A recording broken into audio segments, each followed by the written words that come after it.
No Jumper, coolest podcast in the world. And you know I'm in here today with my right-hand man, Sharp. Yes, sir. And we have decided to sit down with the legend. It's epic. J Diggs. Hey. In the building. Whoa. How you Appreciate living, man? y'all having me, man. And introduce us to your right-hand man here. Big My Don. big homie, Big Don, man. Yeah. Romper Room gang, man. Let's go. Yeah. Hey, very, very nice to have you in here. How you living? Pretty good, man. I can't complain, man. Just appreciate the time. Yeah. Yeah. How was the tour? It's still going, but it's been good so far. I just got out of Kansas City, Yeah. Tulsa. Running around. I'm everywhere. I got to be in Seattle tomorrow. Oh, yeah? Yeah, I'll do it. You got another show out there? I got some promo video shoot. All. Oh, okay. Yeah. How was it being in Kansas City? That had to be a little. Oh, it's always, bro. That's one thing about it. They love us out there, man. Yeah. I get a turnout out of this world anytime I go through Kansas City, bro. That's one of them spots, man. That over the last for me it's been since probably about 2006, probably like 06 when my movement started out there, and it's been gravy since. Yeah, they went crazy. We had that thing filled up. That's live right there. What you got next on the list? Where you going? Give us a couple dates. Yeah, I got Kansas City. I got Seattle. From Seattle, I'm heading down to Portland. Portland, Oregon. I got a show in Portland. From there, I'm headed be back in California. I got to open up my hair shop. I got a brand new hair shop I'm opening up in Sacramento, a hair studio. So I'm doing that. What kind of hair shop we talking there? It's a hair studio. You know what I mean? It's just barbershop slash hair shop for women too. Okay. You know what I mean? Yeah, it's in Sacramento. So you got nice though, salon, upscale, though. real upscale though. It's real nice. She's on the upscale Yeah, salon mixture, man. real upscale. You know Hey. what you're doing. Yeah. That's how you constantly keep them coming through Yeah, the you're door. gonna feel like royalty. When you pulling that thing, you're gonna feel like royalty. You're gonna feel like royalty when you step in that shop. I like it. Hey, so let me ask you this. Since it's the first time that we ever sat down, can we lay the story of the early days of J Diggs before we get into more current Definitely. events and whatnot? Definitely. For sure. So, tell us a little bit about where you're coming from and everything. That good old Vallejo. I want to know about it. Yeah, 707 man on mine. So it's been a story that's been told several times. So a lot of people that do know me will know it. But for the people that don't know me, my home is the Bay Area, 707, Vallejo, California, the Crest to be exact. Yeah. My movement is up under Mac Dre. You feel me? That's the Thiz Entertainment movement, which used to start it off as Romp Records, turned into Thiz Entertainment. Yeah. I might be one of the only people old enough to remember the Romper Room, the original show that you guys named it after, because that shit was some old. Even when I was a kid, I remember it was kind of already on the way out. Yeah, exactly. In terms of the children's TV show. Yeah, exactly, and that's where it came from. From that show, that's where the name came from originally. And so as far as our crews, Dre was a Bay Area pioneer. He put out albums, and his first album was 89. He dropped his first album in 89. And so you knew about him. Like, let's slow it down a little bit. Like, so when you were a young kid, like, where were you at even when you found out about Mac Dre? Or was he just always kind of in your line of sight? Vallejo, California. So Dre went to Hogan High School. And he went to high school with some of my other cuddies. So you guys about the same age, or are you a bit younger? Dre a year older than me. Okay. Dre's a year older. So you're in high school at the same time, but he's at a different high school? Yeah, I went to Vallejo High. He went to Hogan High. Okay. And my cuddies, actually my little cousin Kilo, Don and them, they went to school with him. And Don, you went to Vallejo with me too. So I met Dre after them. They brought Dre to the neighborhood, which is our neighborhood, the Crest. You feel me? And I met Dre through my little cousin Kilo, just being at Kilo house. And Dre was at the time, Dre was really on his rap shit. That's what he wanted to do. He was rapping, but he was in the streets too. Dre grind, he was doing all this. This was in the crack area, you feel me? So everybody wanted a piece of that pie. And our neighborhood, that's what our neighborhood was. Our neighborhood was a block, you feel me? So when I met Dre, he was really in his early years of I want to be on this rap. What I mean? He was rapping his ass off, and the crew was supporting him. What I mean? Everybody was behind him. The neighborhood was behind Dre at the time, and so he was doing talent shows and doing like that. And then he had met with some of my other homeboys that was in the game. Renaud, I'm gonna give a shout out Renaud and Drip that was in the game, and he hooked up with a famous producer from our area. His name was Kyrie. Kyrie played all the instruments and all that. Yeah. And they hooked up together. They started a label together. And at the time, it was Young Black Brother Records. It started at Romp Records, and then and then Strictly Business, and then went over. So Strictly Business, that's what it was. Strictly Business first, and then went over to Romp Records. I mean, over to Young Black Brother Records after we went to jail. So we ended up catching a case in 1992.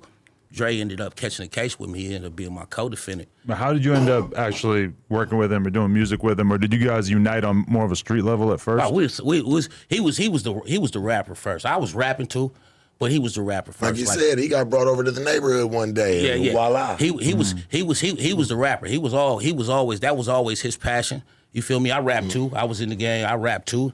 But I wasn't the rapper, you know what I mean? So we had other dudes in the crew that rap too, but I wasn't the rapper. I was doing music. I did talent shows. I did all type of.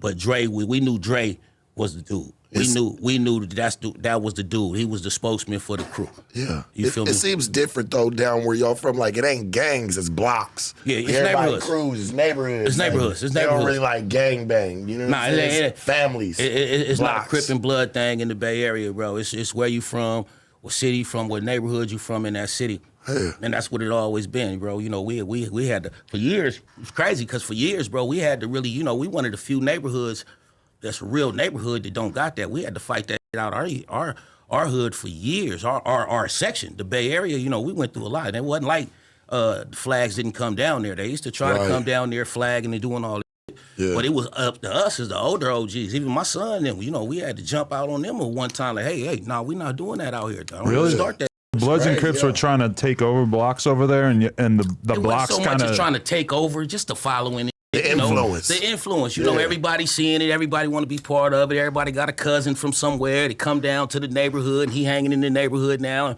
So we had times where the neighborhood had to go through make sure that, you know, that this don't get took over. You know, it was one of them things. But here to this day, the Bay Area has never been known for Crips and Bloods. It's always been a neighborhood thing. Even though they'll say cousin, but yeah, but no, it's not in the same sentence, in the same damn sentence. Yeah, in the same sentence. It's true. Very confusing sometimes.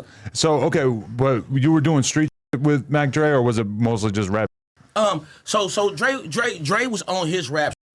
Me and my crew, we was in the streets. Right. We was doing Dre. You know, Dre did street too. But Dre wasn't doing everything that they said Dre was doing. As far as you know, we got into robbing young. You know, as teenagers, we started robbing. We was started knocking off pizza parlors, hotels, all the shit. Then we moved over to banks. You feel me? So by the time we started hitting banks, you know, it got out of control. And then Dre was really at a buzz at the same time. So we was doing our thing. You feel me? As far as in the streets with these banks and shit, and he was working his music game. So when Dre was 91 at the time in 91, Jive Records was in the Bay Area. They had Too Short. They had just signed E40. They had signed Spice One, and they was trying to get Dre at the time. So when all that was going on, but we was hitting licks, and Unsolved Mysteries came in. It was to the point where it was so fucked up. We was tearing shit up so bad. Unsolved Mysteries came in and ran an episode of us in the Bay Area with the bank robbers. Was that exciting or was it upsetting? I mean, of course, a little bit of both. You doing the shit. Yeah, it's upsetting. It was at the same time. It was like crazy that they was coming covering our story. Like literally came to Vallejo and filmed. You know what I mean? At spots in Vallejo, the whole series and all the shit. But were you like, oh fuck, we gotta stop doing this? It's on TV. No, because we really, and it's a crazy story. So some niggas be in too deep. Adam, by the time that happens, bro, it's like but he did a quick succession from like Round Table Pizza to the bank robberies, from what I understand. That it accelerated very quickly. And it's hard to go back to $400 out the cash register when you just hit for 40 grand or whatever, right? And then you know, it's like anything else. If they doing Unsolved Mysteries, then they don't really know much, you know. And that's how we was feeling at the time. We was like, it was crazy because when the night that the Unsolved Mysteries shit aired, I had actually walked in my mom's house. I walked in and my family was watching the shit. My mom, my dad, I think my sister and this and there. And they like, this episode, they talking about the dudes doing the bank robberies, because the bank robberies that's all you seen on the news every other night. So they was running the shit. So when I come in, I'm watching it, and they had an actual live clip of me. They had an actual live clip of me running up at the time. It was they was showing Round Table pizza Right. place that got robbed, and that was in Hercules, California. So they had showed a live clip. I had a jumpsuit and a mask on, of course. But me, I'm seeing myself. I'm like, oh shit. I'm looking at my palms sweating, my mama and them watching. I'm like, and to me, I'm feeling like, ooh, is my mama seeing this shit? Does she see what's going on? And I was shook up, but they never said nothing. You know, they never was suspicious, never felt like it was me at the time. So, you know, after that shit was over, we got together, we talked about it, me and the Cuddies, and like, well, shit. Who y'all thought that was? Who you seen that? You seen that picture they showed? All the shit, and, you know. Well, who they did the reenactment on? And we like shit. Let's be honest. Like, cause he was talking about like from pizza joints to bank robberies. I mean, 400 only gonna go so far between us niggas is getting grown now. You know I ain't gonna call it 400, but yeah. How much do you hit the bank robbery like thing? Like, how much is the most you ever got out of one?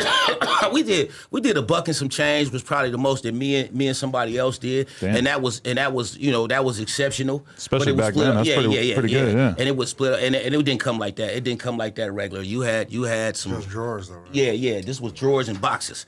So you and depending on, you know, hitting the corners, you know, that was one of our countermen over there. He don't want to get on camera, but Kilo was one of our countermen. He's one of the best to do it. Dude hit the counter and be behind some shit, pulling out boxes and all the shit. And one of the key things is you really could have got more money out of the banks, but if you understood bank robbery, when that's what we was doing, we after doing it, you started knowing about the trackers and the die packs. That's what I was gonna say. Did they have that shit back then? Hell yeah, they had that shit back then. Hell yeah, they had that shit back then, and we had a couple experiences with it. That's how we learned about it. Really? So once you learn about that, then you know that you can't just go in there and just grab everything.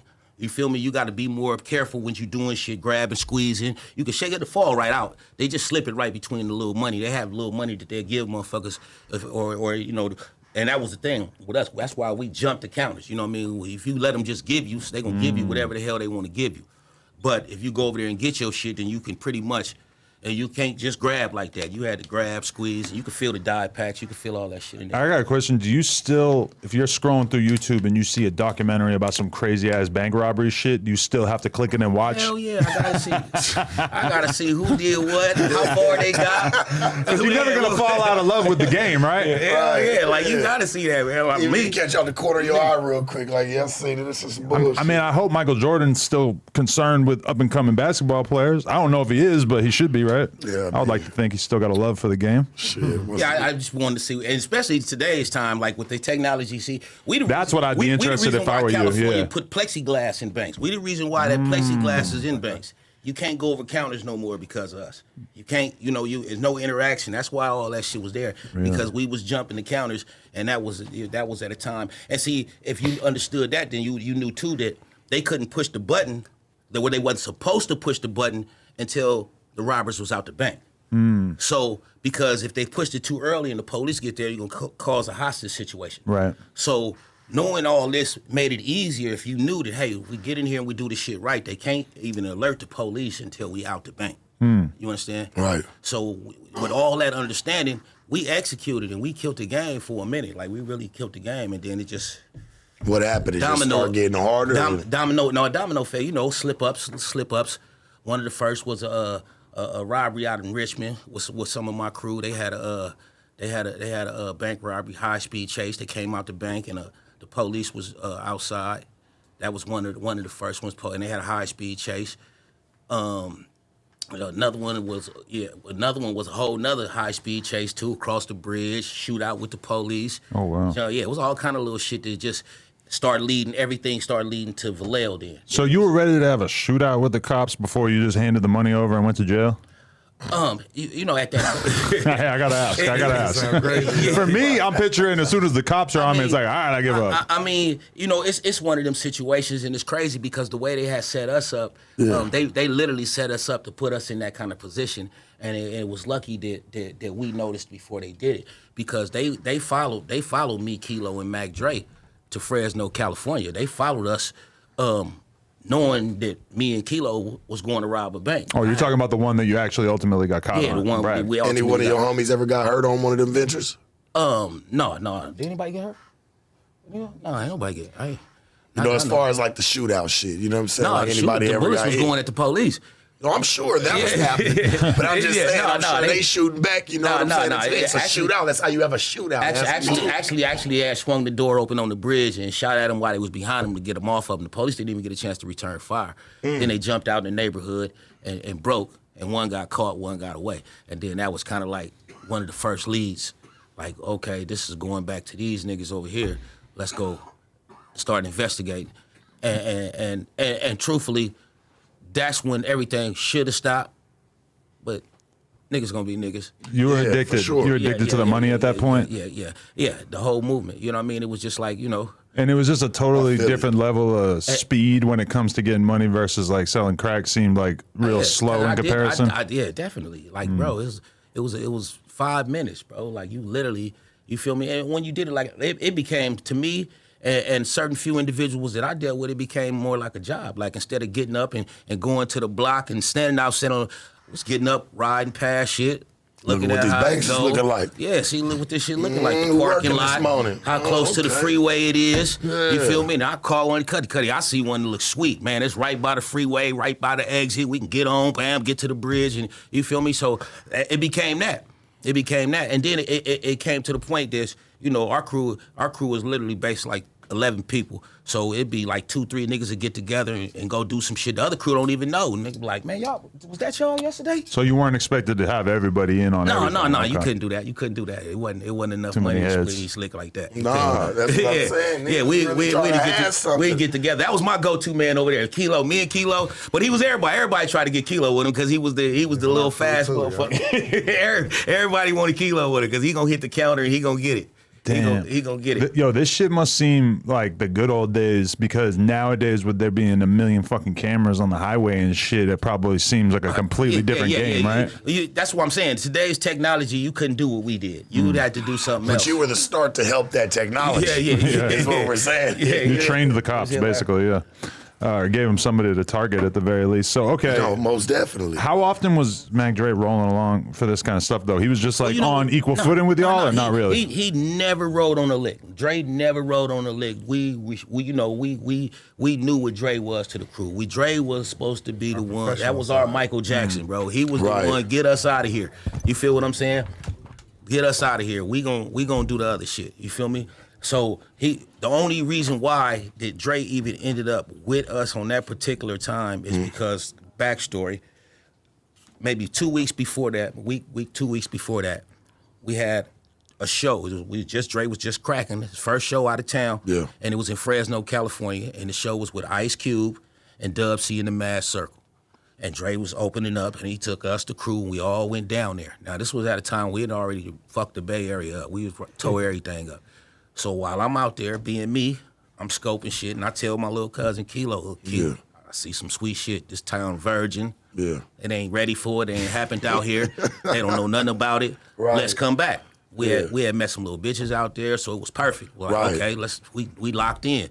So we spent the night with the little chicks that night while we was out there, did the little shit. We all met bitches, and we was getting ready to go back. So when me and Kilo had planned to go back at the same time, we had a informant that was wearing a wire, like literally was wearing a wire on. This dude named Corey Dunn. So and at the time, see, that's our whole backstory to that.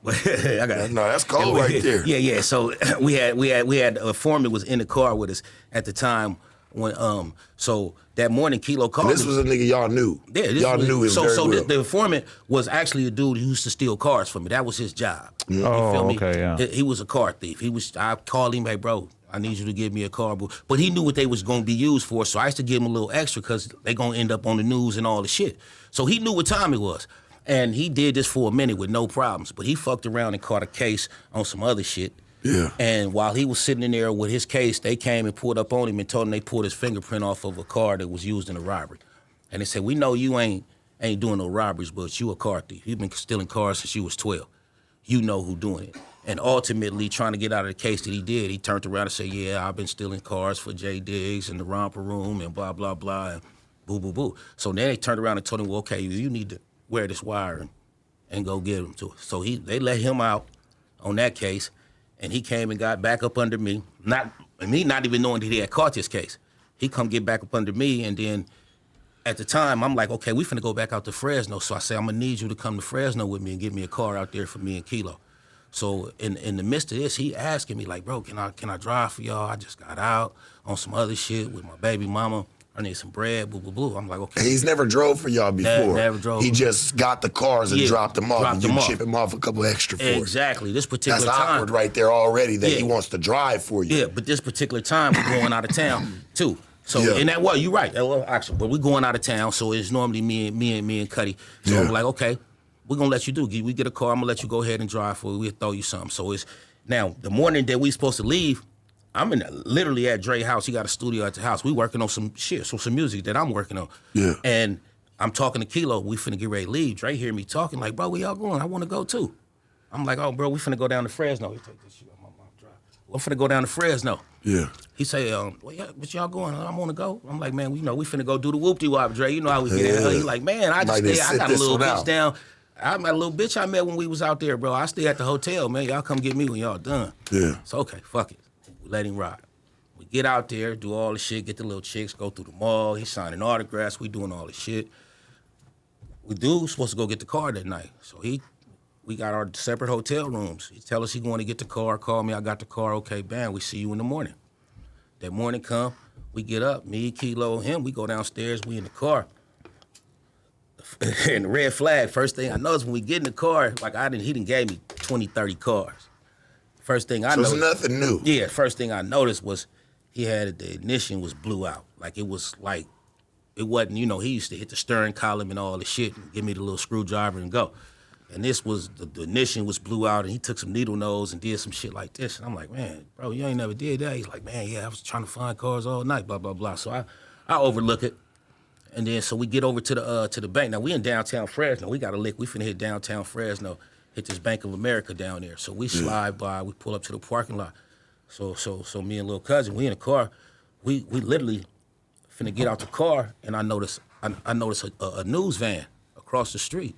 So I'm like, hold on, guys, let's wait for this news van. Now, it's a van that got the satellite on top of it. Yeah. So I'm like, it normally got a camera. It didn't have no news sign on the side or it just blank? It had the news sign, but it had no cameras around. Normally it's a camera somewhere. They finna be doing something. Yeah. So I tell him, hold on, let's wait for this camera, this van to leave. But the van just sitting there. It got tinted windows. It's just sitting there. And at the same time, he say, man, you see these little cars with the antennas? Back then, this when the feds used to ride with little Arises and shit. But we downtown, so I'm like, maybe it's, you see these cars downtown, but everything is just starting to not feel right. So we like, you know what? Let's go. This ain't feeling right. Literally, shot it like that. Actually, I was finna get out the car. I was stepping out. I had my mask on. I was finna step out the car. And I got back in like this and closed the door, just like that. So we said, let's go. We turned around, left. Dude still trying to, hey, man, bro, you sure, little man? I need this extra, man. Come on, let's go. We go back, pick up Dre, get on the freeway. Got on the freeway, literally leaving Fresno, 2.5 hour drive back. Halfway there. So, dude, he keep the stolen car. Now, mind you, let me take you back. So we y'all drove the stolen car back? We in my rental. Okay. Me, Kilo, and Dre. At this point? Yeah, Corey, I'm like, man, just keep. He's like, he gonna keep the car for another time. Okay, fuck it, you riding that car. So we on the freeway like this, back to back. He pull over. I pull over on the side of the freeway. He come back and asks us for some weed. I'm like, man, come on, bro, give him some weed. And he run back to the car. While he do that, now Mac Dre sitting right here, I'm driving. Mac Dre look across me and his face like, he looking at the freeway. And he like, bro, Cuddy, I just seen Ritz. I'm like, Ritz? He like, bro, he looking still at the freeway. He must have had a real eagle eye if he could spot somebody on the fucking highway like Dre. that. I mean, that's kind of outlandish. Drove right past it. But then I turned around and Kilo looking like, man, I think I seen him too. Yeah. He like, I think I seen him too. I'm like, y'all sure? He like, bro. So now we like, what the fuck? So I pull on to the freeway. Dude then pulled off. I pull onto the freeway now. We on the 99. I go across the middle of the grass and start going the other way. And all the cars start pulling off, hella cars. I'm in the mirror. I'm like, bro, they own us.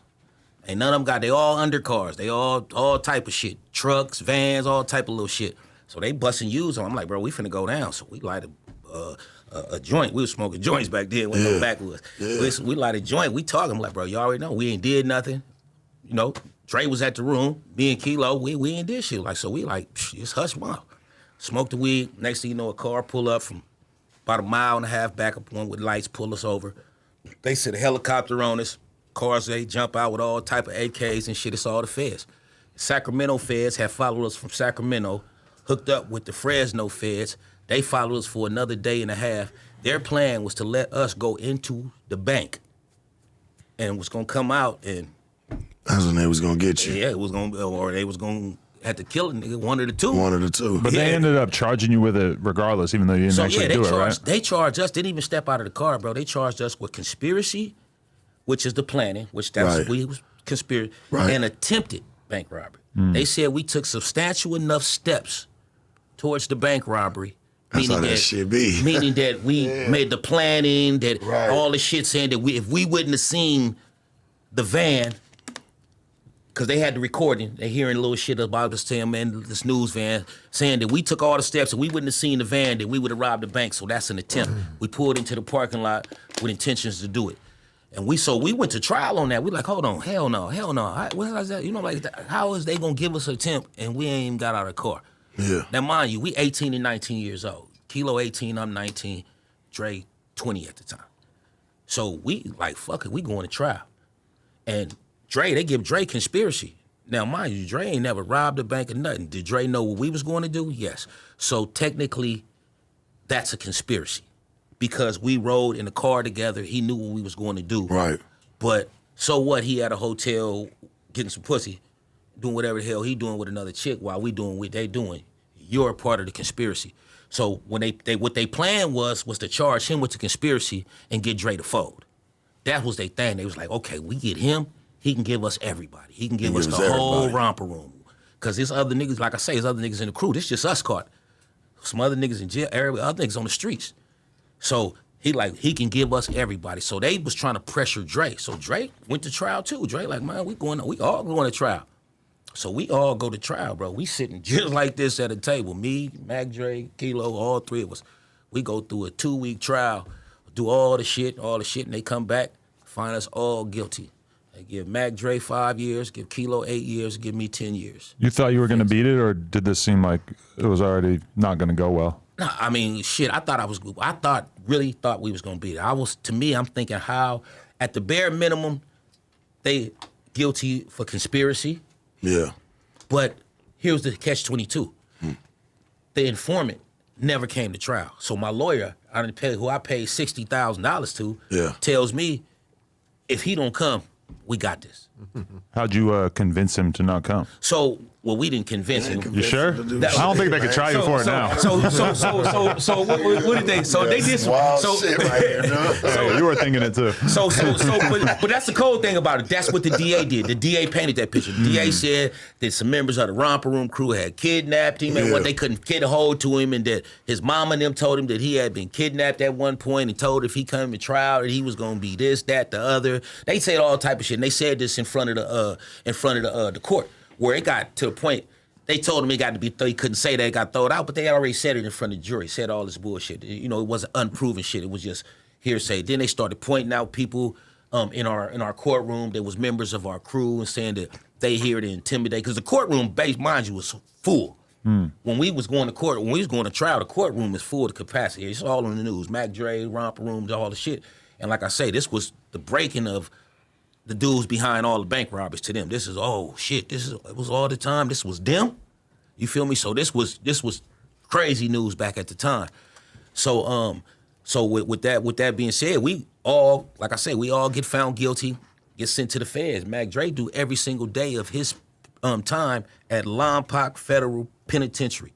Not a low, not a camp, not a medium, every single day. Parole from Lompoc. You say that to say that they wanted him bad. Oh yeah, they wanted him to suffer. Yeah, well, yeah, because he didn't break. You feel me? And in these times, in these days, bro, and mind you, man, let's go back to the fact that I stated that Jive Records wanted him too. Yeah. Let's not get that fucked up. Yeah. So now you put one of these young rap dudes a day under that kind of pressure where they got a major label. They tell him. Just let's go ahead and say it, bro. A major That's label. what they're doing. And they niggas on the line.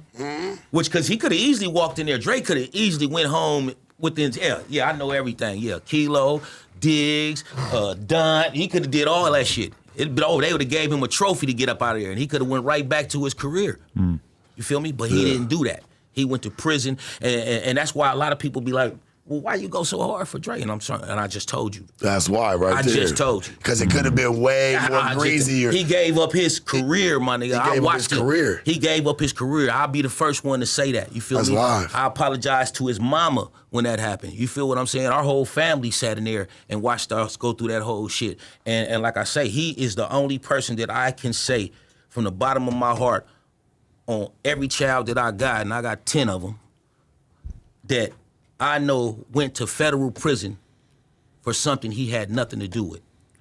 Yeah, he knew what his niggas was doing, but he ain't had nothing to do with the planning. He had nothing to do with none of that shit. He just took a ride with y'all that day. That day, he was trying to go hang out with a little chick that he met, feeling like, okay, it's this work as usual. I'll see y'all when y'all get back. Yeah. You feel me? And he got caught up. So how long did you do? Did you end up getting out early? Nah, I did 10 years. I ended up getting more time. I caught a whole nother case. Now, I know what the feds, they want pretty much all of it. Yeah, I caught an introduction case. Bringing in marijuana. It's called contraband, but bringing in weed. How were you doing it? Through balloons. They were flying balloons? No. I was swallowing balloons. Oh, okay. With weed? I was swallowing balloons in the visiting room. I would go in the visiting room. Go in there and throw them up. I would go in the visiting room. My little chick, she would go pop some popcorn and shit, and she'd put some put some little white balloons and shit in the popcorn, or she'd do the colorful ones in the M&Ms and come and sit my shit down. And you got to shit it out or throw it up? Either or. Sometimes I would throw it up. Sometimes I would shit it up. How much weed is the most you ever had in your stomach at once? I would only do like an ounce at a time. Shit. So it'd be like, so what I got caught with 15 balloons. And what they did is they put me in a dry cell. So I was in there. I eat, swallow, drink my shit, do my visit. So after the visit, at the end of the visit, they tell all inmates to the back of the visiting room. So that was, regular. So we go to the back of the visiting room.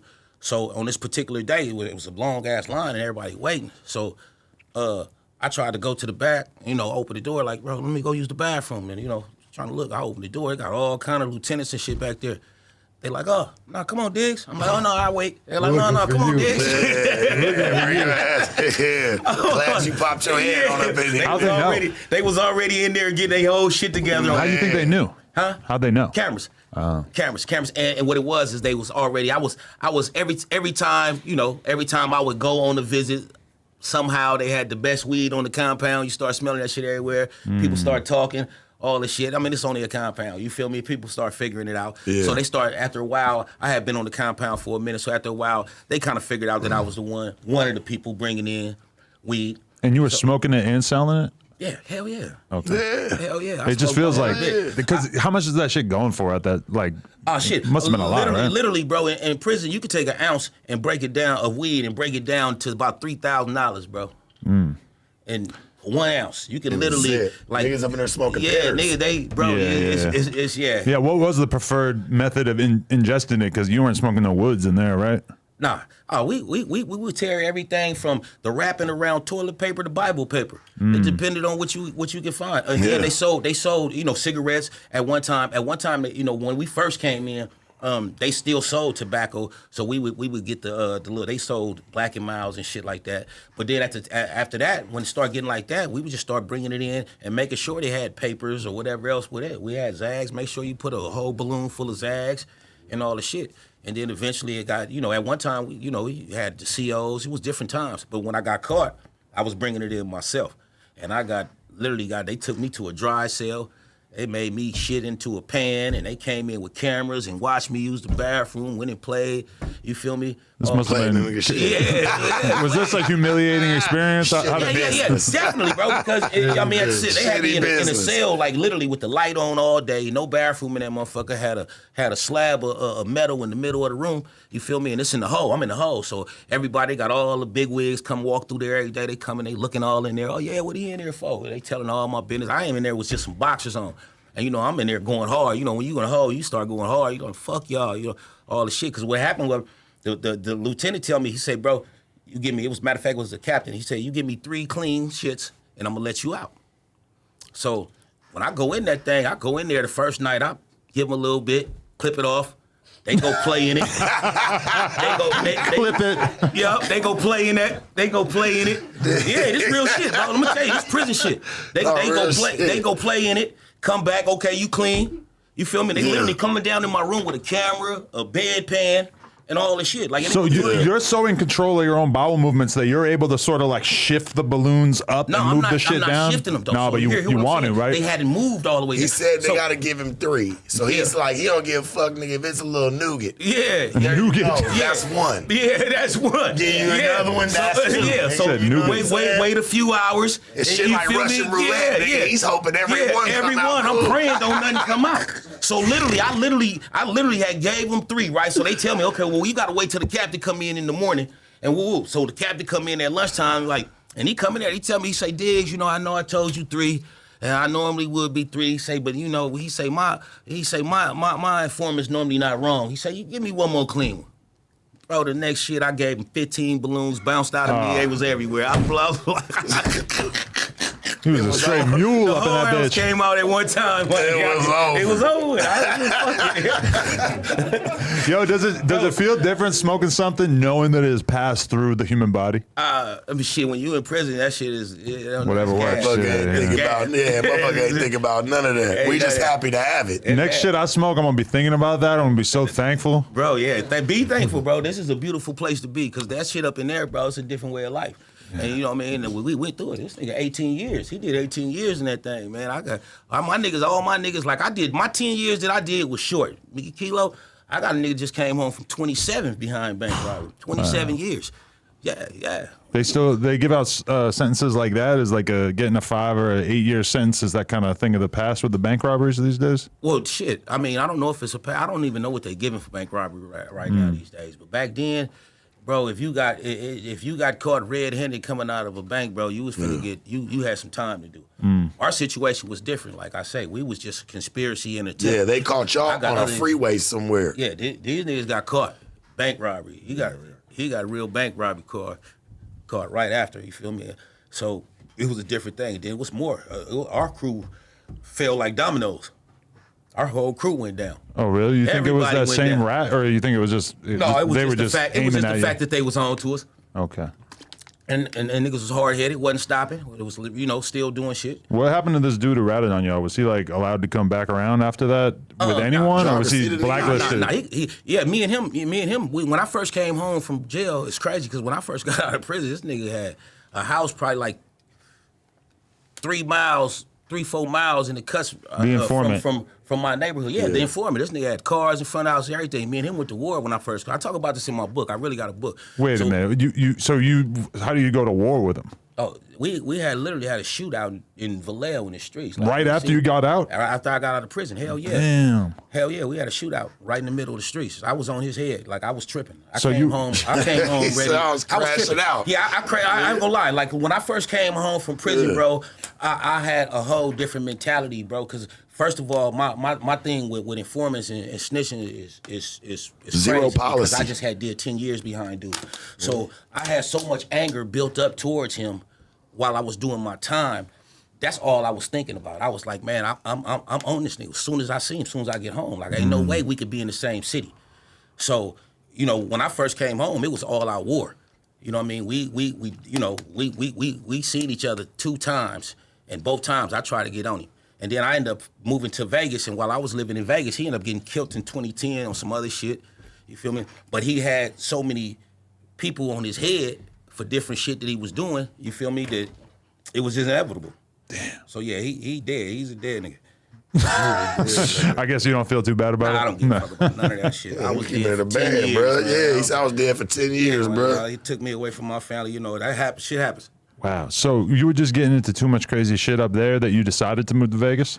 No, I can't. Yeah, Vegas was a whole nother story. When I came home to Vegas, so after we got incarcerated, the next movement from our neighborhood was Mac Mall. So Mac Dre got on the phone and he tapped in with our people's Kyrie and them, and he told them, put Mac Mall on. You know what Mac Mall is. I know Mac Mall. So Mac Mall became the next movement out of the crest while we was in jail. He had Tupac actually produced his first video. Young players got to get it together. So Maul was our next movement. So Maul was hot. Maul was cracking. He had songs, Guapale. He had Keisha Cole, all the shit. So he was on BET. He was doing his thing while we was doing our thing, while we was doing our time in prison. Yeah. So when I came home, you know, I tapped in with Maul too. You know, Maul, Dre, both of them is my niggas. So I tapped in with Maul. Maul was living in Vegas at the time. Maul was a P in Vegas. He was doing his thing back at the time. I remember Maul. Yeah, we wouldn't know anything about that. Peas in Vegas? No. Yeah. Not our style. We know who it is. Wait a minute. Real recognize real me and this man. I said it's not our style. Why are y'all touching hands? One thing about it, man, me and this man, they walked on some of the same carpet in Las Vegas for sure. You've misled me. Yeah. I misled you. I had no idea. Ain't that about a bitch? Okay. But Maul was in Vegas at the time, and he was living his life in Vegas, and I went out there. And he wasn't getting up till midnight. Yeah. And I got out, like, mind you, I went to Sounds about right. That's the morning time. Mind you, I went to prison. I went to prison at 19 and got out 30. So this was wild to me, like, whoa. I get to Vegas, I'm coming out in the middle of the night, and I'm just limelighting. So fast life. Yeah, I got turned out on Vegas early. So then I got in the game. And then when you turned out in it was when it was the truth. Yeah, it was crazy. I was still late though. I was still late. But it was still somewhat real. You know what I'm saying? It's crazy. What year you moved to Vegas? I moved to Vegas in 08. I was moving in and out of Vegas in 07, but in 08 I made it my home. And that's when I dropped Vegas Nights. It was going I had in. a popular song called Vegas Nights. It was going in, though. It was shaking up around that bitch. At one time, I was living with 10 bitches in Las Vegas, bro. I was different. But that's before that shit was human trafficking. That's why I retired. That's why I retired from Changed when the laws changed. It was just human. It was pimping and pandering. And P's was cool, and it was cool to be a P, and it was you could walk around with 6 bitches, and everything was fine. And now you do that shit, you going to jail. So you know, I got out of that shit. You know, that was in my early stages when I came home. You know, I was cross country. What was your method of doing business? Were you like having the crib where people could maybe come to the crib, or you at the truck stops? Like, there's a lot of ways to do this, right? No. My bitches moved all around the country. I was nowhere around, man. I lived in a big house in Vegas, and my bitches used to travel to the country and sometime out of the country, and they just come back with it. It just man. That's just what it was. Must be nice. Yeah, I did. Well, that. it shocks some people because they think that you're keeping your foot on her neck 24/7, following behind the bitch. And I didn't come from. I you know, this was when I came home. The internet was very, very popular. Was not popular. Was not popular at all. Everybody was still outside. But when you was fucking with it, but if you knew about it and you knew how to play it. Yeah. It really did cut out a lot of the bullshit. It was brand new. Yeah. So when I came home and I got a hold to the internet and I seen what was going on the internet, I said, wow, let me try this for a minute. And it was good. It was good times. We rocked out. I had porn stars and I had all type of shit. That's why you know niggas I used to be in LA dropping girls off to porn houses and all type of shit. I used to do all that shit. The internet's been popping. You see this talking about a digital pivot, but nigga, we was playing with the internet back in 07, 08 on Backpage. Nigga, I was playing with the internet back in 04. Yeah, I was playing with that shit. I started playing with it 06, 07, man. Right. I said digital pivot, we been doing, man, Backpage, fucking Craigslist. Craigslist used to have its own fucking ad for it, just for it. Before Backpage, Redbook. Redbook was moving. Redbook before Craigslist and all that shit. I watched that Vibes shit. Or some shit like that. The longest running shit is the one still going. Arrows been around. Arrows been around over 20 years. Yeah. Really? Arrows been around over 20 years. That's the longest one. That was the first one where you had to pay money. You still got to pay. It's like $250, $300 to sign up. Yeah. Yeah, Arrows. You got to pay that shit. Arrows been around for years. I don't know what they doing now. I don't know what sites they own now. Like I said, I don't know shit. Yeah. That was what You're not even a customer anymore? I never was a customer. Oh, okay. I never was a customer. Shit. You got to dabble, right? You got to dabble. I'm like, I get paid for this wood, Adam. I get paid for this wood. Shit, I might buy some pussy one day. Yeah, that's the difference. I respect the game now. I might have to dip and dabble. Yeah. You can charge for that thing, man. You don't have to free. He pretty much does. Yeah. Yeah, you a He porn kind star. of does. Yeah, he does kind of charge for it. Yeah, that's charging. Signing girls to OnlyFans deals. Same. Oh yeah, that's I'm not gonna lie. That's charging. Hit some good licks on that. I've been watching that. You know how many girls ask me to come do content with matching and shit walking through. Ooh, yeah. You be feeling I'm with good. that. I Yeah, got my bitches matching. They all got the brand on, man. Oh, yeah, you going crazy. In that moment, walking through Vegas, walking through the porn convention with 3-4 girls, we all matching, wearing the same outfit. I feel like I know the game a little bit right then and there. You know, I know that feeling that y'all are chasing. See. Yeah, you know that feeling they chasing? I brought that up. A little bit. Like, how'd you feel at that moment? You know that feeling they chasing, Adam? I'm gonna show you something real quick, Adam. Oh, shit. Yeah, I've been doing this, Adam. See here, I'll go to a matching since you said matching. Oh, shit. Look at his little squad. Everybody in Adidas tracksuits. Wow. That's a nice little squadron right there. That was years ago, bro. That's how we used to ride. Yeah, because you look young as hell. Yeah, you can slide through. You slide through. Look at my dude. Slide through. Damn. Oh, we gotta definitely That's what you call your baby pictures, huh? These are my Yeah, it baby was back. pictures It was right back. here, man. You know, What the fuck? throwback. He's in Honolulu, 2012, with a ukulele in the ocean? All matching. Now that's fly. What the fuck? Yeah. Damn. Some ideas, bro. Look, you got white bitches? All white. you gotta move. All white. Back then it was, that was a movement. Oh, wow. You can't never say you never been really around it. You never been blessed for game, man. You can't never say it. I'm trying to get in that game. So them was my early. No.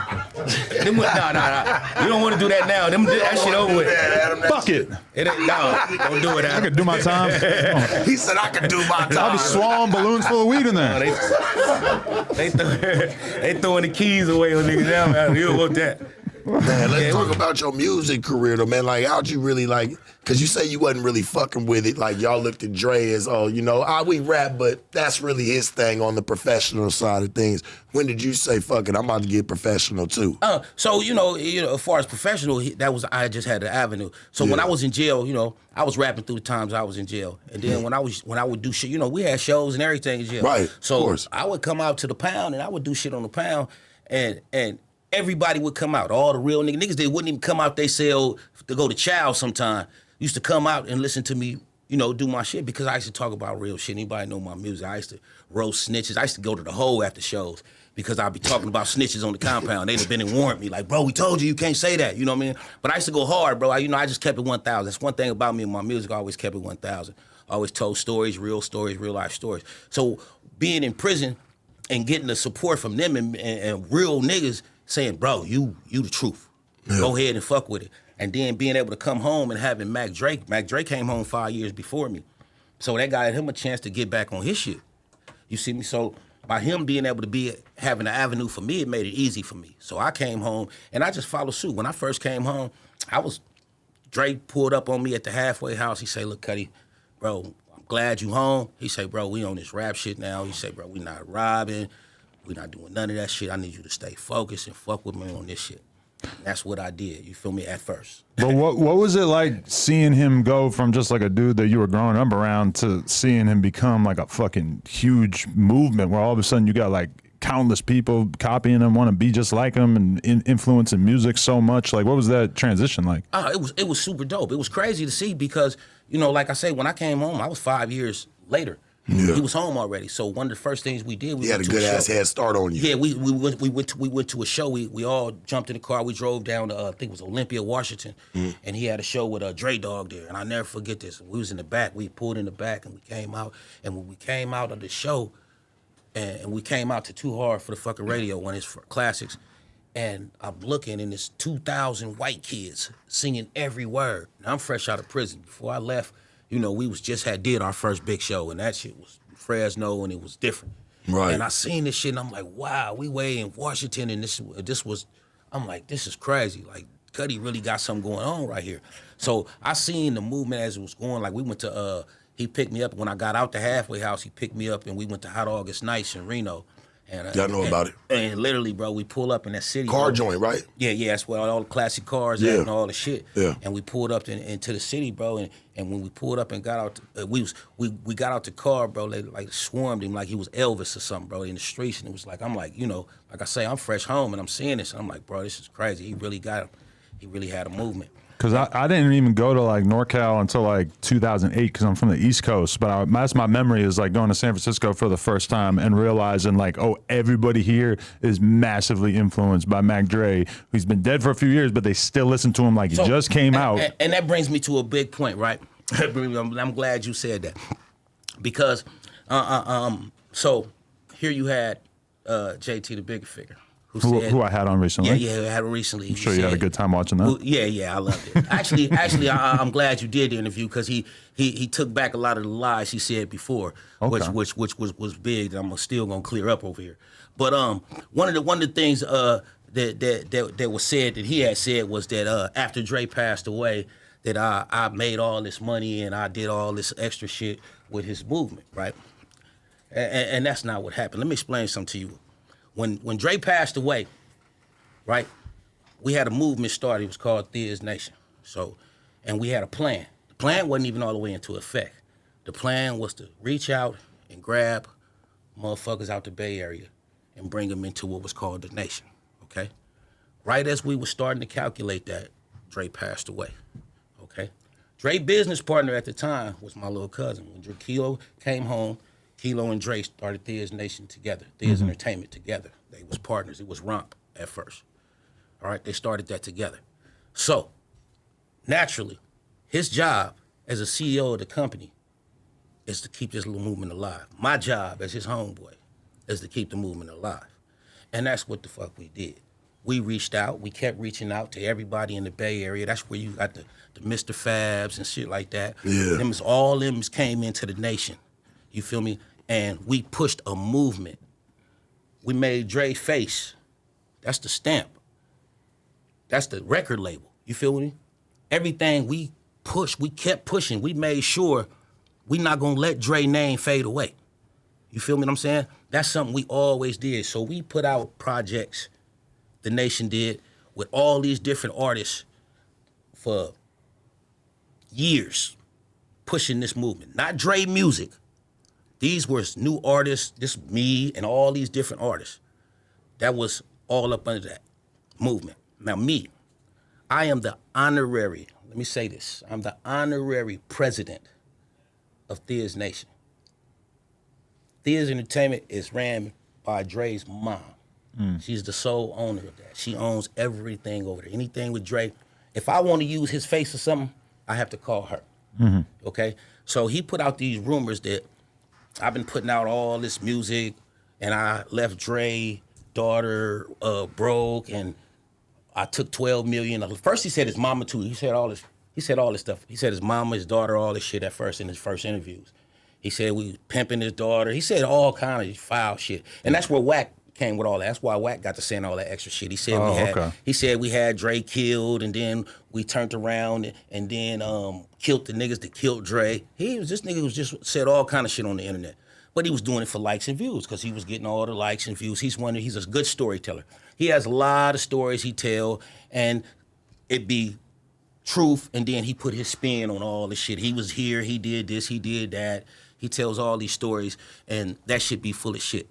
But me, myself, personally, let me say this, and I'm saying it on camera, and like I said, that is the CEO of Thiz Nation.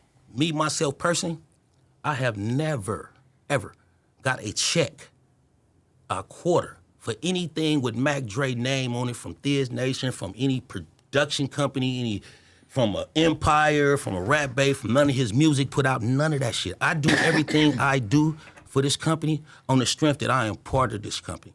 So his mom owns his whole catalog? His mom owns his whole catalog. His daughter is part of that ownership too.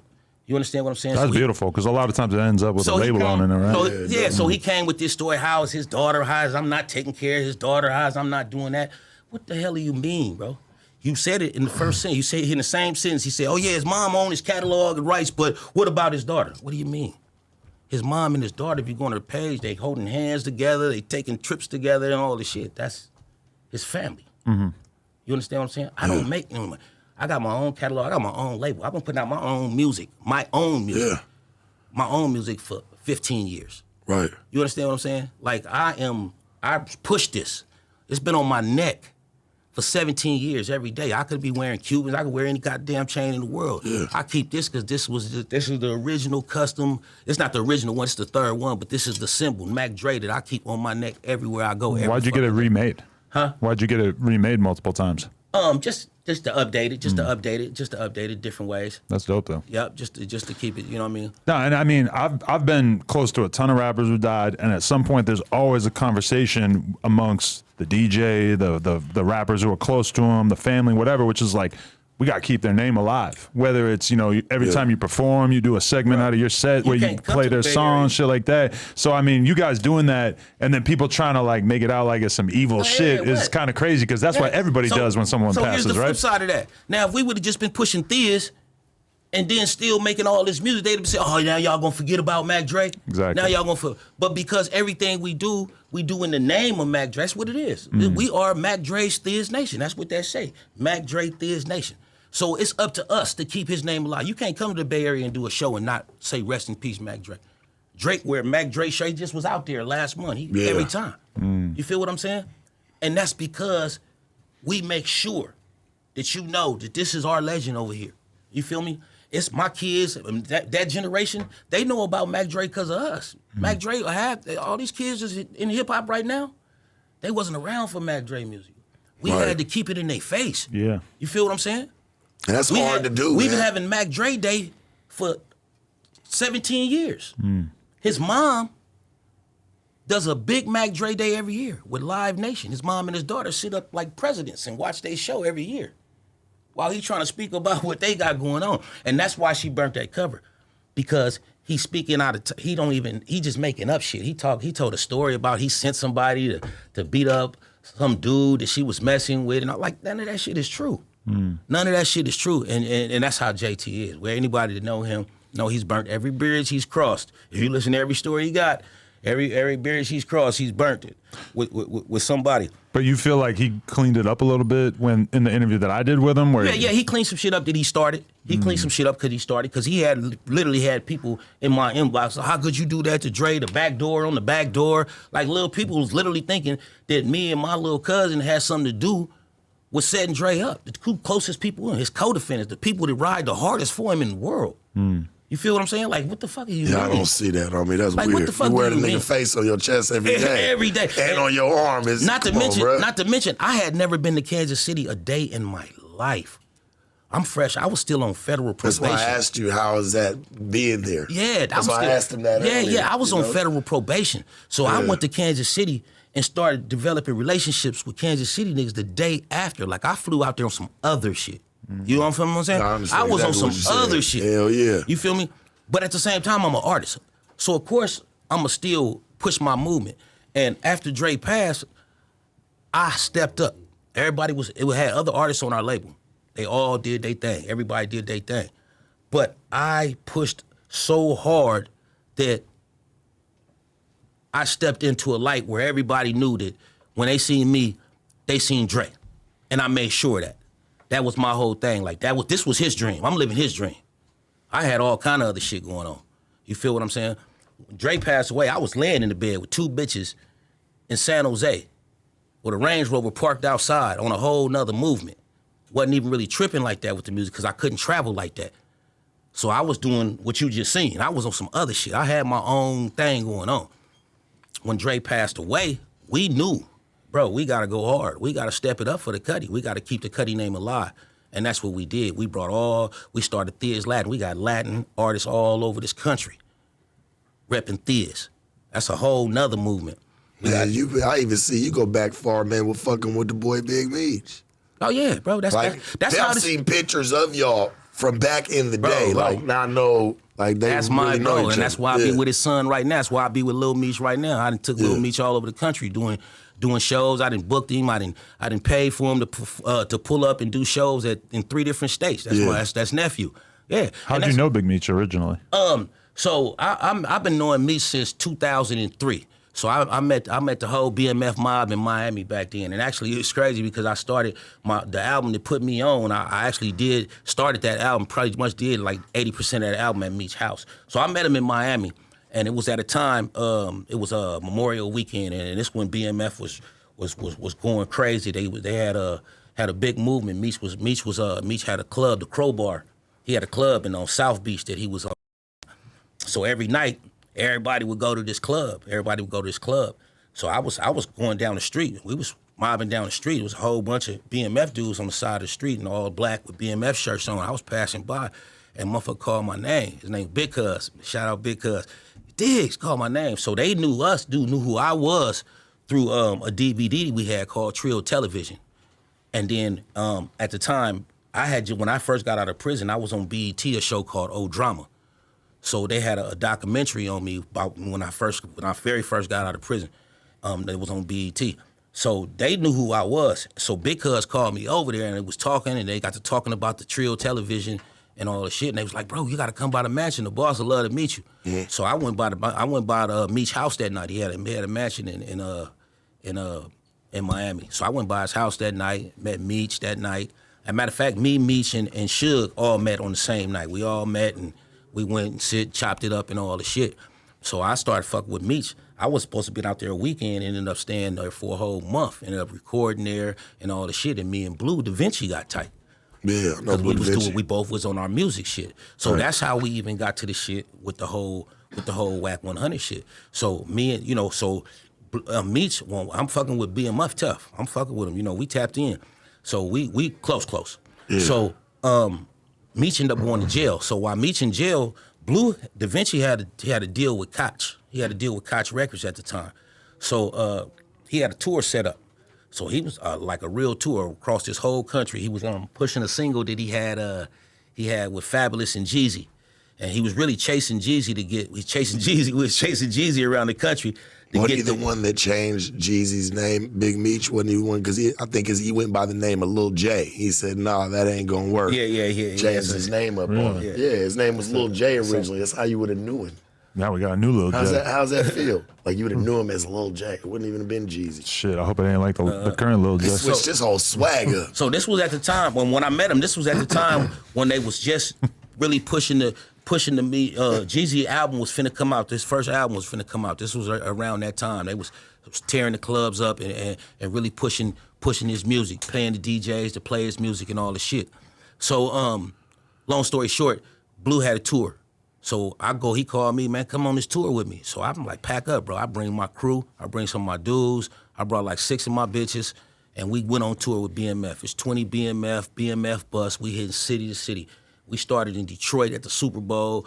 Detroit, Ohio, New York, everywhere we stopped and we pulling up. We at the radio station in the morning. We at the club at night, the strip club that night. Then we to the next city, all over this country. And that's even with Baby Blue get killed. He lead the tour and he got killed in Atlanta. Yeah. That was his little brother. That was my little bro. Baby Blue got killed in Atlanta. And then we ended up, so we had to shift the tour to the fact, when we shift the tour, we find out that indictments is out. And Blue was indicted. So at the end of the tour, we did like 22 cities. At the end of the tour, we shot the bus to the Bay Area. So we brought the whole BMF bus to the Bay Area and made that the last stop because he had an indictment. So we literally took the bus to my neighborhood, took that motherfucker to my mama house, had that bus at my mama house for about a week.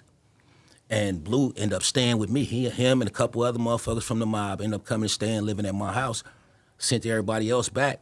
And that was like my little brother, He was fucked up for a minute. He had to go through all the shit. So we was close. We was moving around, doing all the shit. He was up under my movement for a minute. And then he ended up getting caught in Vegas. He had an indictment. They was looking for him. So he ended up getting caught. It was a Magic Show weekend, and he get caught in Vegas. They got on him in Vegas, Magic Show weekend. So he go to the feds and all the shit. But he keeping in touch. It's my bro. He calling me and all the shit, do the shit. So on the day that Blue gets sentenced, he calls my phone. Now, he called me. I'm sitting in the MGM in Las Vegas. He's sitting next to me. Kilo's sitting next to me at the MGM. And he called my phone. He tell me, bro, I just got the 5 years and blah, blah, blah. So he telling me all the shit. Okay, that's what's up, Cuddy. So while he talking to me and telling me this, the phone clicked, and I see his Baby J from BMF. I'm like, hold on. So I click over, and Baby J like, hey, Cuddy, this is Baby J. I got Meech on the other line. He want to talk to you. So Meech is, like, mind you, Meech in the feds. So I'm like, click him in. So Meech click in. Meech say, Diggs, he say, I know Blue like a brother to you. He like a brother to me. He say, but he went to court today, and Blue's a rat bastard. So I'm like, what are you? You know, I'm like, Meech, I got Blue on the other line. What are you talking about? He said, bro, just what I said. He went to court. He took this deal. He debriefed. He was telling me all the shit. I'm like, hold on, bro. So I'm clicking over to Blue. I'm telling Blue what Meech just said, and Blue trying to explain this thing. So I'm going back and forth to where Meech like, man, I ain't got nothing else to say. So, you know, now this is Blue's boss calling him a rat. So I'm like, okay, I got to back up off you, Blue. So when we get off the phone, I just basically back up off of him, you feel me, to see what's going on. So now, to move on to what was going on, so Blue was doing interviews. Now, let's fast forward to now, okay? So this was years ago. So Blue was doing interviews just recently, and he, you know, Wack100 was speaking up for Blue. And he was like, yeah, Blue ain't told on nobody, ain't no paperwork on Blue, blah, blah, blah. So Blue did an interview with one of them podcasters, and they asked him, well, how did the rumor come out for you being a rat? He said, well, what happened was Big Meech called bitch-ass Jay Diggs. I shouldn't be giving him no clout, but blah, blah, blah. I got hella disrespectful and said and told Jay Diggs that I was a rat, blah, blah, blah. He said, but he was trying to talk, but he thought I told about this limousine and blah, blah, blah that we all knew about and all the shit, but it wasn't even about that, and he cleared his name, and that's what he was basically saying, right? So when he said that, I basically called in, and I told him, I say, let me tell you the real story. I said, that's not what Meech was mad about. Meech was mad because he took a debriefing where you got to go sit down with the government. You feel me? When you debrief, you got to go sit down with the federal government, blah, blah, blah. They got to agree with what you say. They take it back to the judge and say, okay, we happy with what he said. Go ahead and give him his safety valve, whatever you was going to give him. Okay, so I told that story, and I said, you know, Wack is a smart dude. Tell Wack to ask Blue about the debriefing paperwork. That'll clear his name. Get the debriefing paperwork. Let's see what he said in that little room that they take you in. And that's all I said. So when I said that, somebody went on the podcast and on that Clubhouse shit and told Wack, oh yeah, Jay Diggs said your name or something. And well, Jay Diggs? Man, who is Jay Diggs? I don't know no Jay Diggs, man. Fuck Jay Diggs. His mama sucked dick. This, that, just went bad, all the way bad on me. I'm like, damn. I said the nigga was an intelligent nigga. He should just ask Blue. And he said, oh, he running my name. His mama sucked dick and woo woo. Now what you gonna do, Jay Diggs and blue. You feel me? Like, and I didn't know dude like he didn't know me. So I'm like, my nigga, damn, like what did I do to deserve that? So when he said all of what he said, like of course, like I gotta respond to that. And then not to mention, as soon as he got off a line, he went on his Instagram and then he put a word on the street, Jay Diggs married to a man. And then he put that on his Instagram, still on his Instagram. He put that on his Instagram, and then a couple podcasts later, he started talking about, yeah, I heard he had his homeboy Mac Dre killed. Then he said something about, oh yeah, I heard he registered sex offender. He's a pedophile. And you don't think that there was anybody like in his ear telling him like, "Hey, shit on Jay Diggs" or something, or like, what do you think motivated him to want to take aim at you? I'll tell you that the shit what he said with Mac Dre that came from the JT shit. That's what I'm saying. The JT started this shit about 3 years. But ago. initially, him even firing at you in the first place, you think that was just kind of random? Blue, just defending Blue. Okay, Think you know that's what it was. Defending Blue. Okay. You feel me? He was trying to stand up for Blue, and I basically brought up a good point. I brought up an excellent point. You feel me? And it was just like fuck him. I understand. He riding with Blue, whatever it is. Yeah. But, for the nigga to go off on me like that, that's, them fighting words. Let's do it. He said, what I want to do, what you going to do? Let's just do that. Let's do that like men. You feel what I'm saying? Like I told 1,000 times. You feel me? Let's do it for the culture, man. Let's show that the two people that got a beef can get in the ring. Or not, we don't got to get in the ring. We can go right in front of the no jumper sign. I won't bare knuckle and let's get it up. Maybe in back. Set it up. Like that's what I'm saying. Just two men. If you guys are gonna do that, you're gonna do it without me. I'm not Don King in this shit. Two grown men, man. Two grown men. Set it up, Adam. I just want to beat him up. That's all. And we ain't gotta. After that, it could be over with. I'm not gonna lie. You guys are both cannonball-esque men. I will knock him out, Adam. Period. I'm not picking favorites on this one. Yeah, we'll tell him let's do it. All right. Now I said that. Where he at? Bring him out. Bring him out. I'm probably here. Go bring him. He said he wanted to know why I'm here. Like, No, he was not invited today. Yeah. I tagged him. I told him I was here though. Oh Lord. You tagged him and told him? I tagged him before I even came here and said I'm here. Just so y'all know. Dear God. Yeah, I did. Okay. Well, yeah. So what inspired you to make a song about him? that when he went off on me and he talked all the shit, and then he didn't want to meet me. I said, I guess that's I kind of knew the answer to that already. I said, okay. Now at this point, this is how I feel like I can get him to go ahead and accept the challenge. Like, come on, bro, let's do it. Like, you didn't embarrass me, you didn't disrespected me, you didn't made up lies about me and rumors. The only way to clear shit up is to bring everything to the forefront so everybody can say, well, what the fuck is what did they fight for anyway? Oh, because Wack said this about Diggs, he made up these rumors. And Diggs stood on it. Like, that's what I'm saying. This internet is so powerful. Like, you got a powerful voice. You got a powerful voice. Anything that one of y'all say right now on this platform, it's going to stick to them. They'll run with it. They'll run with it. You must wield it with, a sense of respect for the voice that you then have. Because saying, like, he's married to a man.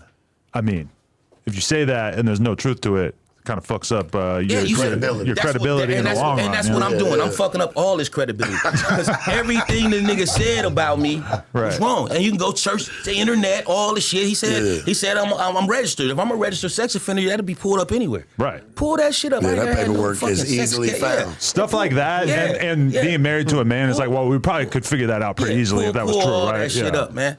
Yeah, but that was my point. You saying I'm married to a man, but all the time you backflipping with the girl over here with 3 fingers in your backside. That's what I'm saying. Like, come on. Allegedly. Dear Lord. Well, and that's what I'm saying. This, like I said, and anybody know me. Like, I didn't used to do this shit. I had podcasters every second in my line. Just real stories and shit, just real shit. And but he brought me outside. Yeah, you don't do too many interviews. He called this clout chasing. No, my nigga. I'm setting the record straight. I'm not gonna let you put my name in the street bad, and I'm not gonna step out there and clear that shit up. Like, that's not what I'm gonna do. That's not what I'm gonna do. It happened with another nigga. His name was Wack too, in Vegas. Nigga named Wack, same shit, my nigga. He stepped in my face. He jumped the gun. He called me a rat. I remember that shit. And the crazy thing about it, I had the camera. I was recording. I switched the camera from the right hand to the left hand. As soon as he called me a rat, I told the nigga, my nigga, I ain't no rat, nigga, ain't no paperwork on me, and watch what you say out your mouth. Yeah. And he talked blah, blah, blah, and I knocked his ass out. Yeah. And didn't another motherfucker ever call me a rat after that. And it's on the internet. And the crazy thing about it, when he did that, like, we cool now. I'm just telling the story. When he did that, the nigga that I was supposed to have told him was standing right next to me. Literally standing right next to me. Miami the most. Shout out Miami. Was literally just like this, standing next to me. And nigga tried to put some shit on me and said that I told on him. So he's standing next to me. So he tells me, nigga, it's paperwork on you. Instead of him saying on some real nigga shit, hey man, nigga sent something to my phone, said there's some paperwork on you. And I would say, hey, you know what? Meet the nigga they saying that I told on. He with me. That fucks it all up. You feel what I'm saying? Yeah, I feel it. But instead, he jumped the gun, you feel me, and ride on me, and that's what ended up happening. Feel like that's how he was always really feeling about you, like wanted to catch you on some sad shit. I mean, I don't know. But, he was probably a little drunk too, but that's what I'm saying. This street shit, bro, is ways to deal with shit. It's ways to handle shit, and even with him, even if he felt that way. You feel me? If he felt that way about me, if he had something he wanted to say to me, whether, I understand with this social media shit, that's what it is. It was a call out to me. You called me out. You called me to this platform to, it was, what you gonna do, J Diggs? Y'all heard it, my nigga. I didn't make none of this shit up. I don't make none of this shit up. So with that being said, that's why I wanted, everybody, when I got on him with that song, ain't no way that song shouldn't have made every motherfucking blog. You know that shit funny. It's funny. And by all that shit being true, it's even more funny. That's kind of I understand that y'all partner and all this shit. I'm not trying to get y'all to go against this is between me and him. Right. And like I say, we can handle this shit like men. Like I'm a grown ass man. I'm not no kid. You know what I mean? It's I know how this shit go. That's kind of a wild move, making a song about someone who don't rap. So they can't really clap back at you in the medium that you came at them. But I'm not a podcaster either. He get to say my name every day to his fans. Very true. Thousands. Not a Clubhouse every super single user. Day. I don't get to do that. I don't got to. He sat right here in front of you and told you that I killed Mac Dre. Right. I was very confused. Yeah, he sat right there and told you. These is Mac Dre best friends sitting next to me. These is niggas that's with Mac Dre every day. You think I'll still be able to walk the streets? My whole neighborhood, man, they love the way the Bay Area love Mac Dre.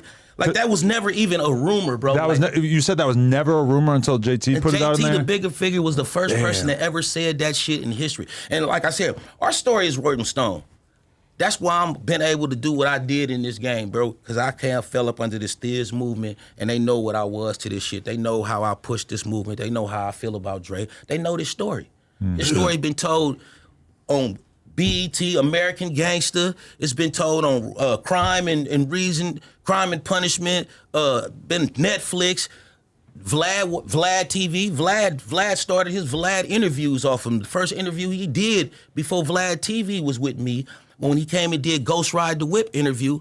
He came and did Ghost Ride the Whip DVD in the Bay Area because I am the first person to jump on top of a car and Ghost Ride. That was one of Wack's first, or Vlad's one of his first things that he really did. Yeah, bro, they even turned him into a journalist. He came and he really came to do the DVD, and at the end of the DVD, he started asking me questions about the crew because he from the Bay. Cold game. He started asking questions about the crew, and I gave a whole fucking interview, the whole story I told y'all about Corey. I broke that whole shit down.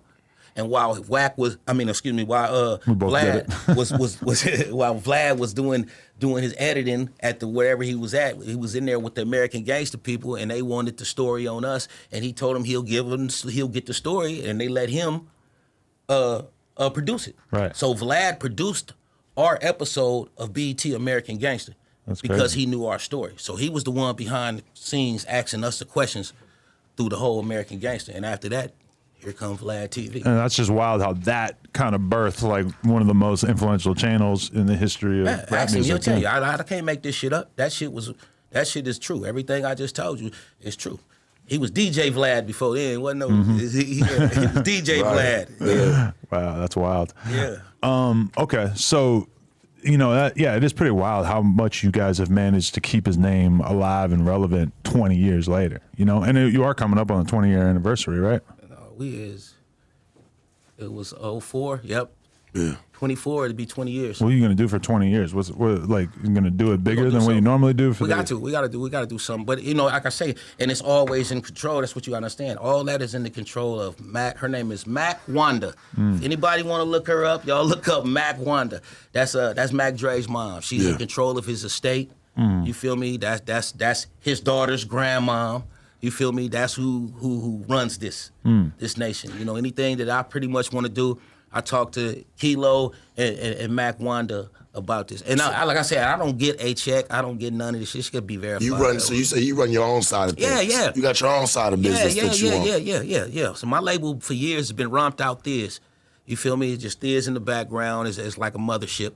And that's just what it's been called. I put out my own music. Seems like you kept Romp alive too. Yeah, that's what we do. We a crew. Like you see, ain't too many niggas. Listen, what I'm trying to tell you, ain't too many niggas go to federal prison and come home and they still with their co-defendants. That's my co-defendant right there, sitting right there. You feel me? Everybody from where I'm from, they know who today, bro. These niggas know who Kilo is. That's a Bay Area boss. He's a legend. And he's right here with me today. So ain't too many people go do that kind of time. I came home to both my co-defendants. We went to trial together. Niggas go to trial and they come home and they start be wanting to kill each other. You understand what I'm saying? Yeah. We set a status way years ago. So that was my whole thing, man. It was like, motherfuckers can say what they want to say, but anybody that followed this movement know that we screamed to Mac Dre for a reason. And that's the reason why he's one of the most celebrated rap. He wasn't even as big as Biggie or Pac or none of that, but I guarantee you hear his name as mentioned just as much as their names in this hip-hop world, especially if you come anywhere around our section. You feel me? All the rappers still to this day still shouting him out and everything because that's just one of the things that they, and for real, if you want to keep it 100, a lot of these rappers use that just to get that Bay Area love because they know if they say Mac Dre name in the song, the Bay gonna fuck with me. You feel me? Let's go to the Bay and do a video. That's what Drake did. Like Drake got unconditional love because him and Lil Wayne came to the Bay Area. They shot the Bay motto, and he hit that line, "Rest in peace, Mac Dre. I'm gonna do it for the Bay." Okay, when he did that, bro, he got unconditional love from the Bay Area way years ago, before he was the great Drake he is now. And that's what I'm saying. So a lot of people use that. They use that, or they try to use. Some people that don't work for it. Some people don't work for it, but a lot of people, they know if they scream Mac Dre, that they going to get an unconditional love. Right. And you feel me? So why wouldn't we rep that shit to the T? Like, we going to rep that forever. I'm going to die repping this shit. Has there ever been an example of somebody repping Mac Dre or shouting him out that you felt like was distasteful, or is it always done in a way that you appreciate? I mean, I can't say that nothing distasteful. I see some of the great bros. It's dope the way he still celebrated, and I appreciate everybody to do it. Like I say, you know, I really ain't really seen no that I can think of, you know, other you know, some people want to call it shouting out when they do shit like bootleg his image and shit like that. But that's not a shout out. Because he was a real representation of the game, man. Yeah. Yeah, game. Like, he really came from it. Like, I fuck with bro. Yeah, he talked his shit. You know what I'm saying? Because he used to talk his shit and he wasn't afraid. And he lived this shit, though. And people was fucking with it because he would hide it in the lingo. How he was saying, people would just think like all them 2,000 white kids, it would just sound cool to them. You know what I'm saying? They didn't really know what he was rapping about. You know, they just hear him hitting his lingo and it sound cool. But the nigga was really telling the story.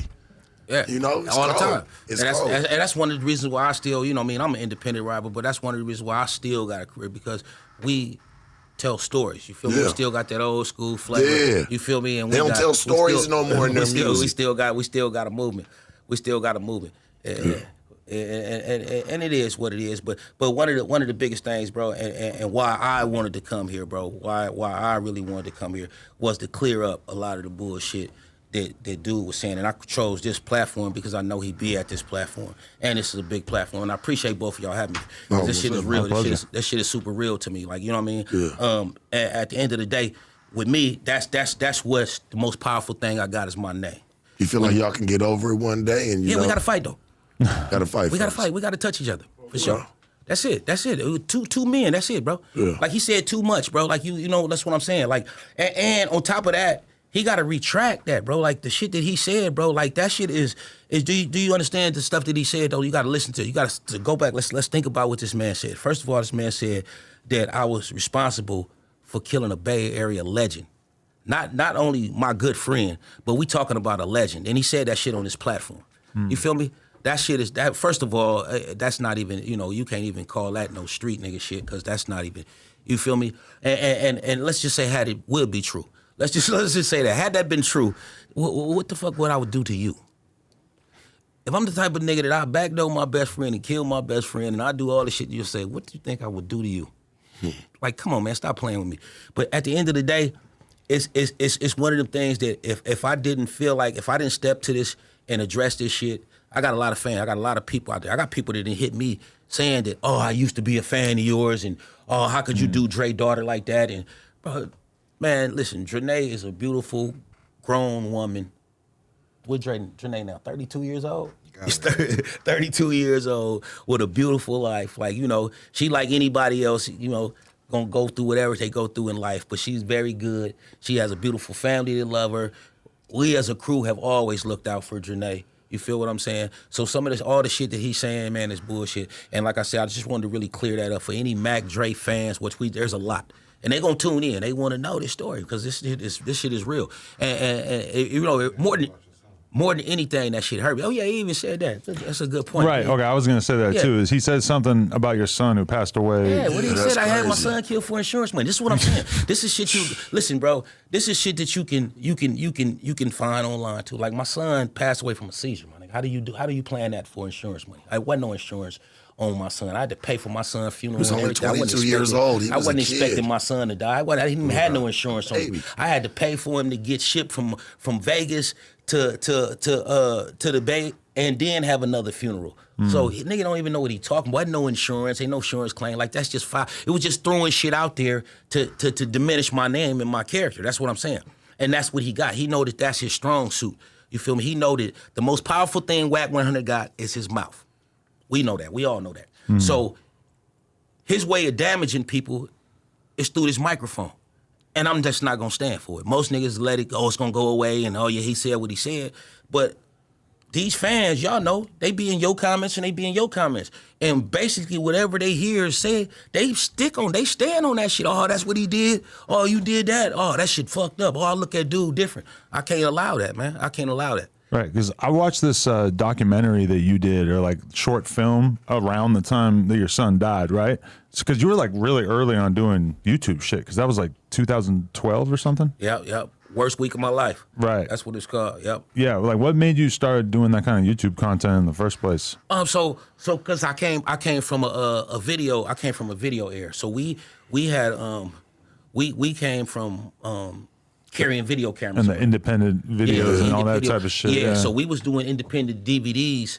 Like my first album, I think my second album, I put a DVD in it. So you can buy my album and a physical DVD. So we came from carrying everywhere we went. Like that was our movement. Everywhere we went, we took cameras. We took cameras. This was back from Dre, 2003. Starting in 2003, we carried cameras everywhere. And they had big cameras and shit. There were no phones and none of that. You really shit. hold them motherfuckers. Yeah. So we used to put out DVDs, and that was content that you got paid for. So we always did shit like that. So when YouTube had finally came around, it was just about just loading the shit. We were just loading. I didn't even know that you could even make money off of YouTube back then. We was just putting shit up. I'm still slow on all that shit. But I have a lot of content because we've always just traveled the country. I'm Diggs, Do It, Moving. I be in every state in this country, every single one of them. You got shit from back in the day that you ain't put out? I got, yeah. And it's crazy because I just seen it. Dre? Yeah, we got footage. We got so much footage. Different shit. But I got shit in my archives right now that's on the little mini cassettes, and I just seen some shit where they got this new converting shit. So I'm gonna have somebody do that shit because I got just tapes and tapes of just different cities and states, just being places and doing shit. I did that, dude. I had like 20-year-old like little mini DV tapes, and I brought it to some fucking place in a little shopping plaza near my house, and had them fucking put it all on a hard drive for me and shit from like my old bike riding footage from when I was in high school. That's what I need to do because shit's gonna look. I think it'll do good. You put that type of shit out, and put it together. Oh yeah, that content is like priceless now. After all these years, bro. People haven't seen it. Yeah, I was running around the country doing that for years. Like I got so much content. Hella content. I got to do exactly what you do. I got them all on them. We ran around with them tapes. It's crazy because we did a DVD called Trio Television, and how we even started that DVD, right? So I was on the Ricky Lake show when I first came home from prison, right? How did they advertise you, or what did they bill you as? So the show was called Love Behind Bars, right? Oh, okay. So this is crazy. So the content of the show was Love Behind Bars. So they brought me on to defend prisoners, but the thing was they brought these guests on. They was writing prisoners, right? They brought these guests on. They was writing prisoners. But it was kind of fucked up because they brought the worst situation. Like they brought a 18-year-old girl that was writing a 2-time child molester that was finna come home and live with her and her 4-year-old. They brought another dude that had like 2 life sentences, and he was writing this young girl, and they was talking about getting married. So they just had and he. And so you're supposed to be the guy defending this? So what it was, and then they had the one other girl. They had this black girl on there who a dude got out of jail, and she brought him home, and he ended up stabbing her daughter or something like 12 times. So they brought the worst case scenario onto the show, right? And they was talking about these girls that was writing these dudes in prison, and they was talking about how they felt like inmates shouldn't be able to get letters and shouldn't be able to communicate with the public and just put them in jail. No pen pal action. Yeah. So when I came out on the show, I came out with a bag of mail. I brought all my mail home from 10 years, and I poured it on the stage, and I'm basically telling them that, I just did 10 years in prison. Like, this is what made me come home, and I'm doing what I'm doing now. And it's crazy because when they first tried to call me out, they was like, our next guest, he's going to tell us all about all the scams that they do in prison. I said, no, listen. That was a crazy era of TV, man. Right-handed God, I stopped. I wouldn't even go out. I said, I'm not going out. She got to change that. Yeah. Like this was on live. This wasn't live TV, but they had the crowd and everything. They clapping, waiting for me to come out. I said, that's not what I'm here to do. Y'all got me fucked up. So she had to change it. Our next guest is going to come out and going to tell us about his experiences being an inmate in jail and blah, blah, blah. So I just basically came out and told him, like, my family and the support that my family gave me in prison is what made me come home and be able, now I'm doing music and I'm opening up businesses and I'm doing what I'm doing because of that support. You feel what I'm saying? Like, I'm not out here. And I told him, this is the worst case scenario you can have. These dudes you got up here, like, that shit is not everybody to go to jail. But that is a pretty common scam for dudes who are locked up, right? Is that they'll find fat white women to like give them money and like sneak them snacks and shit, or but at the same time, them lonely women is getting that attention they want. They getting them love letters, they getting them phone sex calls, they getting something out of it. You feel what I'm saying? Instead of just being lonely, so it's a reason why they fall in love with dudes. Fair exchange, no robbery. Yeah, fair exchange, no robbery. But all the extra shit, killing somebody and child molester, that was something different. So it was a cold scenario. But that's some cold shit though, to have a lady like taking care of you for a few years and then you get out and just kick her to the curb right away. Don't say that. Is that how it goes? or do you owe them a few months of love? I had a situation kind of like that. For real? But I didn't just kick her to the curb. But yeah, she just wanted she wanted more out of a relationship than I wanted at the time. Like she took care of me like the last 3 years. Like the last 3 years, I was on the East Coast too. She was flying to the East Coast, sending me money and all that shit. And we was vibing. Like she was happy when I came home. At halfway house, she limo to the halfway house, clothes, all the shit. But it was with her. It was she wanted marriage and all this shit. Hey man, I'm fresh out 10 years. I just did 10 years, so it was like get out and grow a party. Well, he waited until he got out of prison to have the conversation with her about the fact that he wasn't really interested in all that. I didn't even have it. She found out that I had 3 kids on the way at the same time. Oh, you didn't let her know that? I went crazy when I came home. I went crazy when I came home. I was about to throw some, a spin to it, but he. I went crazy. I was gone 10 years, man. What you think? I was slanging wood. I respect it. Maybe the relationship just wasn't hidden because in jail is different conversations. Yeah, when you get out and you get in a person's face. Yeah. But that wasn't the case for him, man. He just went. No, he was in love. He went crazy. I sent him a girl. Me and him, we had 2. We had cousins. Boy, we was in there living. We was on the East Coast. We got caught up in a crack riot, so they sent us to the East Coast. See, we was in the feds. They had a crack riot in '95. What's a crack riot? So the crack riot was back in 95 when Clinton was president. One of the things he claimed when he came in, he was going to change the crack law. That's when they was giving all this time for crack cocaine. Get caught with 1/4 pound of crack and you get 20 years. But if you get caught with 5 kilos of powder cocaine, you get 5 and 7 years. So you had all these dudes, all these young minorities that was in jail with 20, 30, 40 years behind crack cocaine, and they had all these guys that looked like Adam in there with 5 and 7 years on their way home. And that caused a riot? No, so what happened was Clinton got the law put back up in front of Congress, trying to get Congress to change the law to drop it back down. So what that would have did was we released all these dudes that was in there sitting with 20, 30 years, 19, 20 years old, that didn't even know that crack carried that kind of time. So he put the law back in front of Congress. So on October 20th, 1995, I know this date to heart, they shut down all the federal prisons across the country because they was finna announce what the judgment was gonna be for the crack law, and which they ultimately denied it. So when they denied the crack law at the time, me and my little cousin Kilo, we was on a visit. So we found out early that they denied the crack law. They told us in the visitor room, like one of the guards had told me in the visitor room. So when we walking back to the compound, we see the whole compound shut down. It's like, boy, this shit crazy. So when we get to the unit and shit, I'm the one start telling everybody that they denied the crack law. They denied the crack law. So our whole unit took off, and then they passed notes upstairs, and the units upstairs. So it got around the compound hella fast that the crack law got denied. So now the whole compound, it went crazy. They took over the compound. They breaking windows, beat up guards, did all the shit. Wow. So when they did that, they basically came and kidnapped us in the middle of the night. National Guard came in the middle of the night, and they kidnapped 22 people from Terminal Island, right here. Terminal Island Federal Prison right out here, San Pedro. Kidnapped you and did what with you? Kidnapped the 2 of us. He was one of us. Kidnapped 2. It was 22 of us. They put us on a bus in the middle of the night. They took us to Lompoc Prison. Stuffed us in a hole in Lompoc Prison in the middle of the night, bro. I'm talking about it's October. All the windows open. They didn't give us no clothing, nothing, bro. We had to cut mattresses open. We was climbing the mattresses. It was so cold. And they basically had us in here under, they called a state of emergency. So that Janet Reno called a state of emergency, and she said, well, basically don't do shit for them until further notice. So they would just feed us, give us the bare minimum. Give us a tray. We had junk, trash everywhere. Luckily, me and him was cellies and shit. So and we was in there for like 4.5 months, and then they finally came and said they gave us our dates, and it was the East Coast. So they sent us to the East Coast. We went to first stop was Pennsylvania. So me and him both got sent, but they sent us to 2 different institutions in Pennsylvania. He went to the Max, and I went to the medium prison over there. And I met a little chick out of Pittsburgh. It was my Celly's girl. It was my Celly's sister. Yeah, we turned it up. We turned it up. Next thing you know, we had weed. He had weed. We was getting visits, everything. I was doing all the shit. I got my counselor over there. You can get a co-defendant call. So I had my counselor call him. My counselor called his counselor and put him on the phone. So they had to leave and let us talk because it's like a case. And I'm like, bro, I got you a bitch. So that was the weed connect that ultimately got you in trouble, though? No, not that one. Not that one. I ended up going to 7 prisons, bro.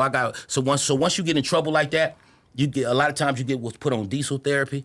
And they had considered me a shot caller. So basically every compound that I would go on, you feel me? Especially when I got to the East Coast, it ain't nothing but 10 Cali niggas or certain shit. So every compound I would go on, I would be under a certain observation. Anything happened, they talk about a food strike or anything, the first thing they gonna go get is certain people. And I was on that list. So anytime, and that's just how a compound go. A compound will go up any second. Any second niggas start talking about something, any kind of Crip and Blood war, Northaniel, Serrano, anything, bro. They shutting the pound down, and the next thing you know, you gone. So that happened to me. I 10 years, I went to 8 different prisons. Most of them was on the East Coast. I paroled from the East Coast. You feel me? Him too. He was the East Coast. We all over the country. That's how it be for the feds, though, right? Yeah, so they ship you out, my nigga. That's why I know somebody in every state in this country will pull up. They gonna pull up and say, all the shit from the feds. Wow, that's wild. Okay, so what do you think is like the current state of the Fizz movement and everything? Because like a lot of people hear that and they assume that it's mostly like a drug-based thing. I know that you don't think of it that way though. So no, it was a movement. One thing about it, it was what it was. Mac Dre was the first artist to come out and say, "Hey man, look, I don't know what you do, but I pop pills, and when I do, I go stupid." You feel me? That's what it was. And then when he did that, people, oh, you do that too? Oh shit, it's cool to say we do that. Yeah. And everybody started coming out the closet that was already in the closet doing it anyway. And it was just a movement, bro. And his thing was, see, if anybody know Dre music, if you knew Dre music prior to going to prison, Dre music was serious. He was young black brother at times getting crazy, too hard for the fucking radio. And then when he came home, it was Thiz dance and all this shit. He was having fun. Dre started having fun with music. And that's what he told me. Like, I remember in the studio, we was doing a song, and I'm rapping and shit, and he pulled me out the booth like, "Cuddy, hey, I gotta loosen up, man. Loosen up, bro. You're not in prison no more, my nigga." You feel me? Have some fun with this shit. And that's just how he was. He was at that stage, bro, where he figured it out. He figured out what he wanted to do with his music and how he wanted to do it. And he was rocking with it, bro. And he showed us, you feel me, just basically the path. You feel me? He showed us the path. And Dre, and even just like I said, even with JT, he said that Dre fired us. Dre, I didn't work for Dre. Dre was my friend. He didn't work for Dre. Kilo and Dre was business partners. We was friends, bro. What I did with him was on the strength. Like, I didn't have a job. I didn't have no certain. My job wasn't this. Everywhere you see, bro, I would hype man and all the shit. You feel me? But at the same time, I would go to the studio and was working on my shit. But as far as getting paid for anything on Mac Dre, bro, y'all know how to check music. You know how to check music. You know how to check YouTube. You know how to check any of that shit. You will never find my name on nothing that Dre put out. None of his shit. None of his shit. Now, what I did do is I had me and Mac Dre songs. The very first, after he passed away, probably a year after he passed away, 2 years after he passed away, I put out a CD called Dre Digs. You feel me? And that was me and his songs. That was me and his songs, the songs that me and him had together. I put them all on a CD, and I put that out. And that was the only thing that I ever did. And that's just J Diggs and Mac Dre songs. And that's Dre Diggs. Right. You feel me? And that's just another way of me smashing, saying that, yeah, me and my Cuddy. Period. Right. 440,000 monthly listeners on Spotify still. That's pretty crazy. That's a shitload. Mm-hmm. That's moving. Mm-hmm. That's keeping the movement alive, for sure. Period. What keeps you going in terms of like actually doing the music yourself as you get older and stuff? A lot of times the game tries to kind of like hate on older guys who are still rapping and shit. Yeah, and my fans. And I try to tell you, and I be telling these youngsters this too. You know what I mean? I still got fans. I still got fans. I got probably 2,000 or 3,000 Spotify listeners. Check me out. But so what my thing is that is my fans. Like, as long as I keep dropping music, and I still do 1 million views here, 1 million views there, hundreds of thousands of views from my music. I'm gonna drop it. I still get paid for it. They tell me keep going.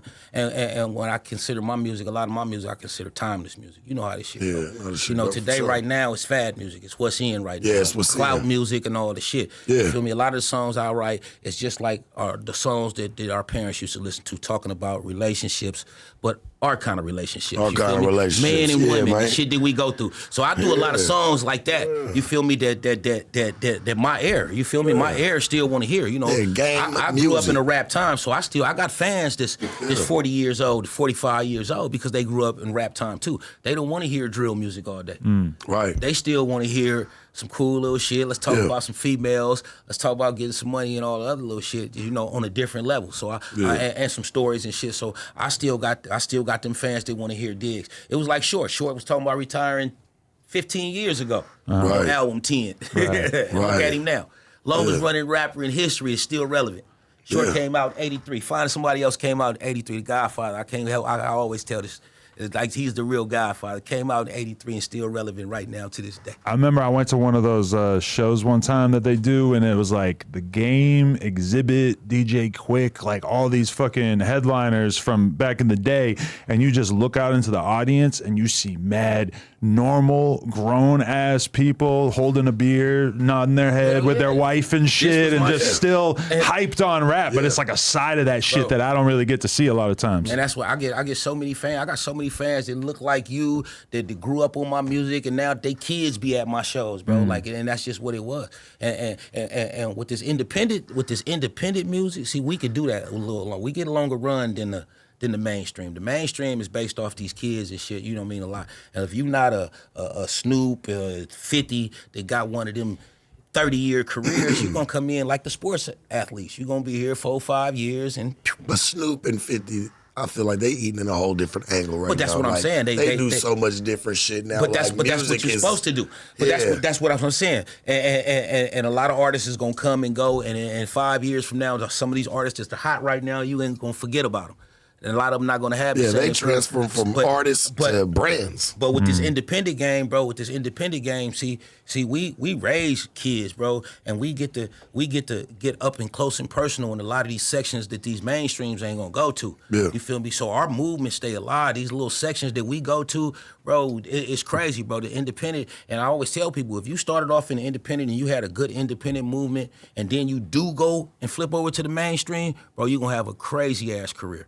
A crazy career. What's your perspective on when you look at a lot of the most popular artists coming out of Northern California? A lot of it is extremely violent, gang-oriented stuff. How's that sit with you? What do you think about all that? I mean, it's with the times, and like I said, I really just I feel like it's not. It's they they doing their thing for sure. It's the music, it's there, but I feel like that it's gonna fade out. I don't feel like it's longevity music. You feel what I'm saying? That's the point I'm making. Like I feel like that it's just the time that we're in right now. That's what we're talking. That's what they're talking about. So I feel like that shit is really gonna fade out in a while. It's pretty, you know how this shit go. 1 minute is this, 1 minute is that, and it is what it is right now. But it's gonna have to turn into something else. Like everything can't just be drill. And it's losing a lot of content. Music is losing a lot of content right now. Yeah, it's losing a lot of content, especially as you get older and you have more perspective on it. But the thing about it is, it's just the delivery and how dope we is to make it sound. You don't mean everything is, it's just motherfuckers. It's music. It's music. If it sound good, the females gonna sing it. They gonna shoot up and everything until the shots start firing for real. Then they gonna be crying and screaming. Motherfuckers rapping on beat has become very popular. Yeah, like that's what they say. Rapping about nothing real. No talent is the new talent. Yeah, we've been hearing that for years. No talent is the new talent. It's the new talent, man. You could really win today. Like a artist can just pop up one day with a catchy ass hook and be the hottest thing in our country. We didn't show that. Catchy hook one day and you the hottest shit in the country. Hottest shit in the whole country that quick. So that's a state we in. Like it ain't even, you don't got to even work that hard no more. Like we used to be really work. You had to go get a whole album. You know what I'm saying? A whole something. Now one song. Yeah. All it takes is one hit. And then it's the first thing come to mind these days. Like I still write.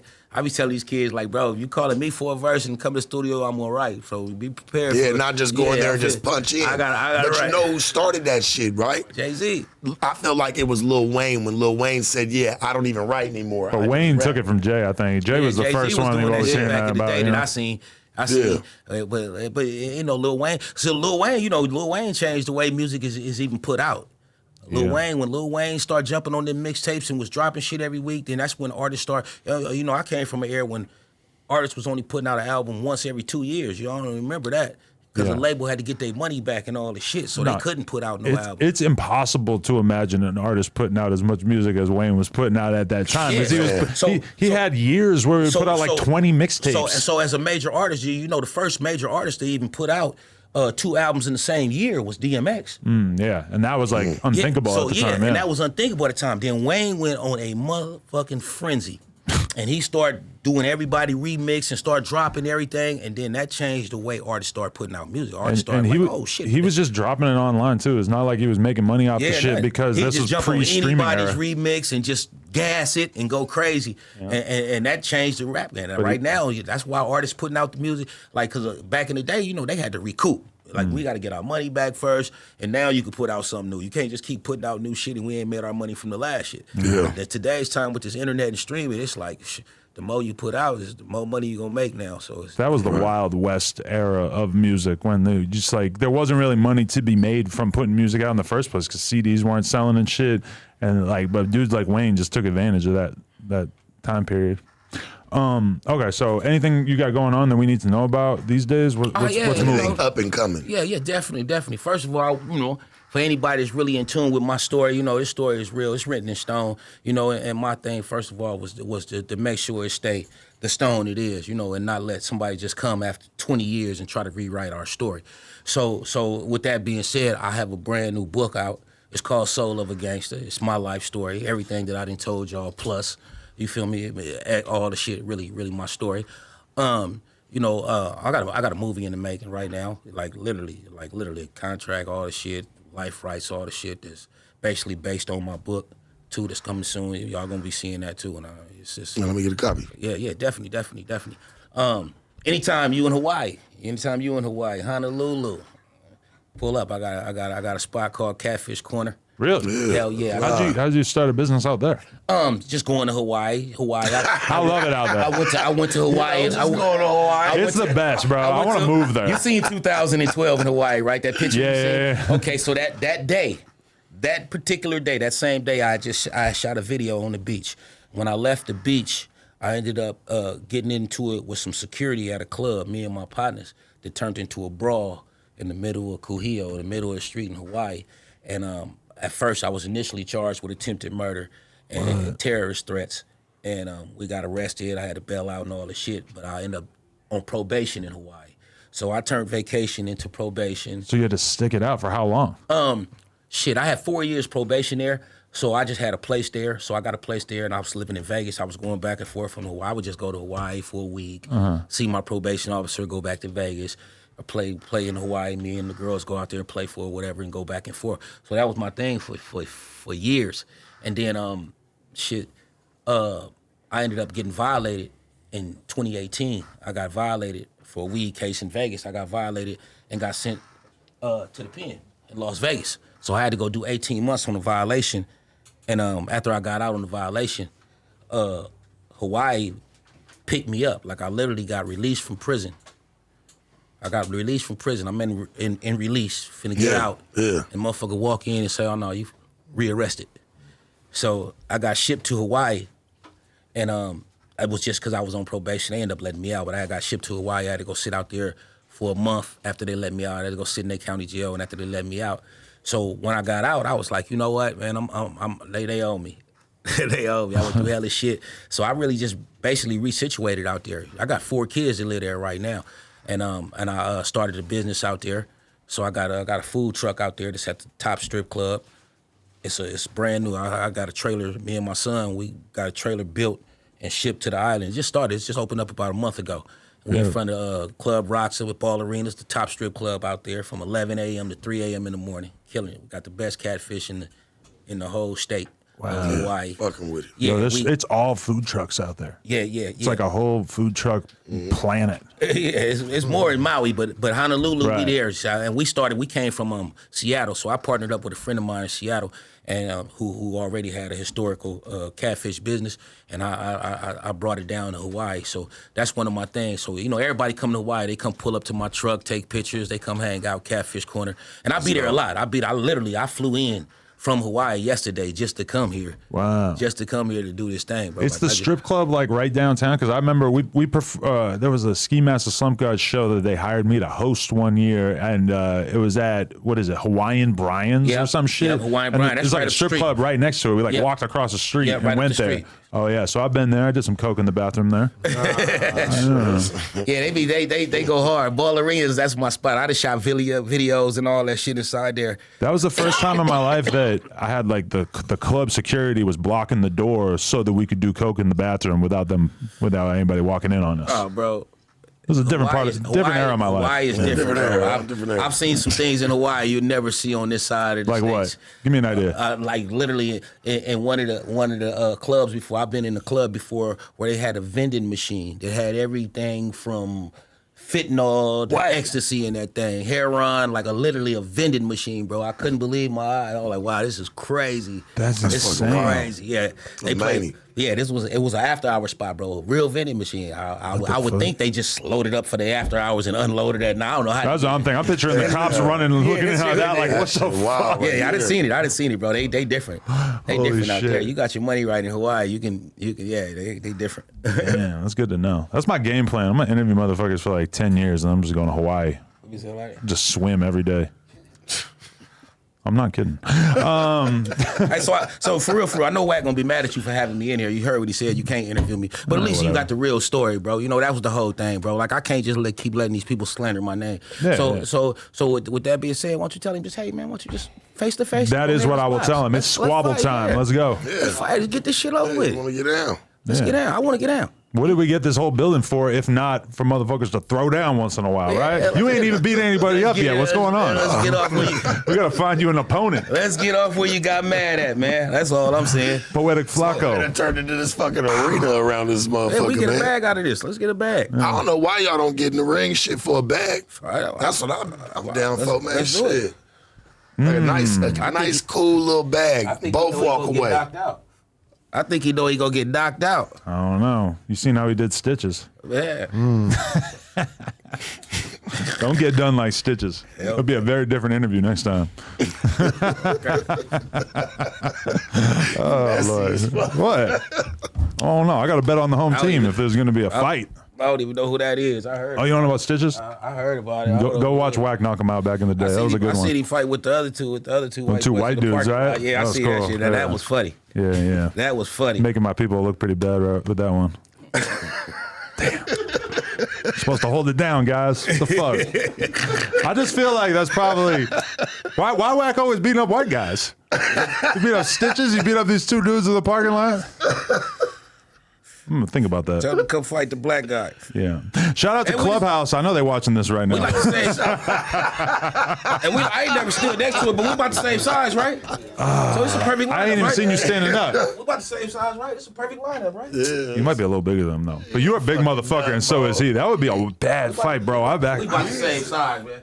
We could have But some I'm CTE southpaw. from that fight. I'm a man. southpaw, so train for the left, nigga. So you say y'all can be? So you say y'all can solve? Y'all can squash it? All is all. If y'all just get out. Yeah, we gotta get out. We gotta do it. We gotta do it. And tradition. at the end of the day, he got to do his homework and really find out who Jay Diggs is, bro, and fix what he said, bro. Like I can't leave that in the air, and that's why I gotta see him. So when everybody asks, "Hey, why y'all got down?" So I can say, "Bro, I had to get down for my name."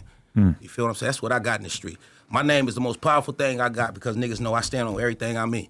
Yeah. You feel me? Yeah. So it is what it is. I will communicate this message. That's all I ask. That's why I'm. I'm sure he gonna see it, man. I knew he was a real nigga, Adam. Oh yeah, you know. My people might have got beat up in that parking lot, but I ain't going out like that. Oh Lord! All right, J Diggs, legend, man. Mac Dre forever. You know we appreciate you, man. Man, thank you, bro. Man. I'm gonna say, bro, you got at me immediately. Yeah. Appreciate it, man. I appreciate it. I made sure. Yeah, He got a motherfucking grip. Yeah. I know he can fight. He got a grip.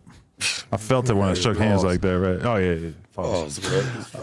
Oh, yeah. Just let me do this, too. I just wanted to say this. So I remember JT said a story about Mac Dre's cougar in the shop, right? So let me just tell you. So my dude get out of jail after being in federal prison. This was Mac Dre right-hand man, Big Don. And Dre blessed him with a beautiful cougar. Welcome home, Cuddy. So that cougar that was in the shop that had nothing to do, it's this man's cougar. And that's his cougar. He still owns that cougar. So JT, with all these stories about J Diggs and all this fake shit, bro, like, yeah, now y'all got the real stories of who I am and what I am to Thea's Entertainment, bro. I've never been the one. I don't put out nothing. I've never made a car. I'm going to keep standing on that. So I'm saying that so people can do their research and they'll know. You feel what I'm saying? Because it's easy to find out who put out shit, who's the distributor. You can find out who's the CEO, who put out shit. You check, my name going to be on all my projects. All my projects. And we built a beautiful nation, and I would do it again. And I want to commend Kilo for being the grandfather of that shit. He kept this shit alive. Like, he even, when I was off my shit, because when I came home, I wasn't all the way right. Like, I was doing shit still that could have had me in prison, and I had to get back on my shit. And my little cousin, he stayed straight the whole time, and he kept this movement alive. You feel what I'm saying? And Big Don, he came home, and he, you see, we got it on his neck too, Thea's Entertainment. Why he's saying that Mac Dre family, whatever the hell he was trying to say, believe, like, this is Mac Dre family too. Like, we've been here since day one. You feel what I'm saying? So with that being said, I just wanted to say that this is a blessing for me to be here to get this off my chest. You feel what I'm saying? I needed No Jumper to go ahead and put this out here because I stand on everything, and everything is documented that I said, so we could put a stop to all the bullshit rumors about me doing anything to my friend, about me touching anybody's kid, about me fucking stealing anybody's money. All that shit, bro, that shit is, you know, and it all started like 3 years ago. That's what I'm saying. So, and JT retracted a lot of shit. That's what I'm saying. That's how it started. If you go back, I don't know if you've seen the interviews. They got a reaction interview on there where somebody broke it down. I really just posted it. Somebody broke down all the shit he said before and how he came in here. Oh, no, I don't believe Diggs had nothing to do with it. But you said that shit. He said it. He literally said that. He said, oh, you know, the back door on the back door, that's when somebody set somebody up and then you went back and killed the person that they set him up. And woo. So he tried to say that's what he literally said this online. And he said all this shit and had people all in my inbox talking about, oh, bro, you did that. The chills, you feel what I'm saying? And that's what I'm saying. That's another person. That's what I'm saying. When people use this. And everything is, if you hear his stories, everything is I heard. You can't do that. You can't. You said somebody from at my video shoot, so they was dancing around in my video, and then they just whispered into your ear. This, come on, man, like that don't even make no sense. But it is what it is, and like I say, this is not my regular platform, but I had to come on here and I had to do this. No, man. for sure, and man. I wouldn't have wanted to do it with no other body than y'all right now. Oh, y'all, for sure, man. Y'all really making it happen. So I appreciate that shit. For sure. Legendary, man. Appreciate you guys coming through. For sure, 100%. Any questions? Anything? Like, and one thing about it, I don't got no secrets. So if it's anything that y'all want to ask me, anything y'all got to do with anything or anything you heard or anything, like my life is a movie, man. It's an open book, too. I don't think we hit pretty much everything. We hit everything. Yeah. And hey, if there's anything in the future, we ain't got no problem calling you back. You dig what I'm saying? There you go. You pretty much opened the door for us for that one. Yeah, thank you. J Diggs, my guy. Man, appreciate you guys, for real. Appreciate you, man. Much love. No Jumper, coolest podcast in the world, sharpest podcast in the world. Check us out on YouTube, TikTok, Patreon, Instagram, etc. Like, comment, and subscribe. NoJumper.com if you want to support. Oh, yeah. And for the record, my mama is Dr. Betty Diggs. I don't know if y'all heard what he said about my mama. But Dr. Betty Diggs. Let's get that straight. That's how my mama is to be addressed, nigga. Okay. Yeah. Get your. Shoot us out the motherfucker. There you go. We out. Appreciate you, man.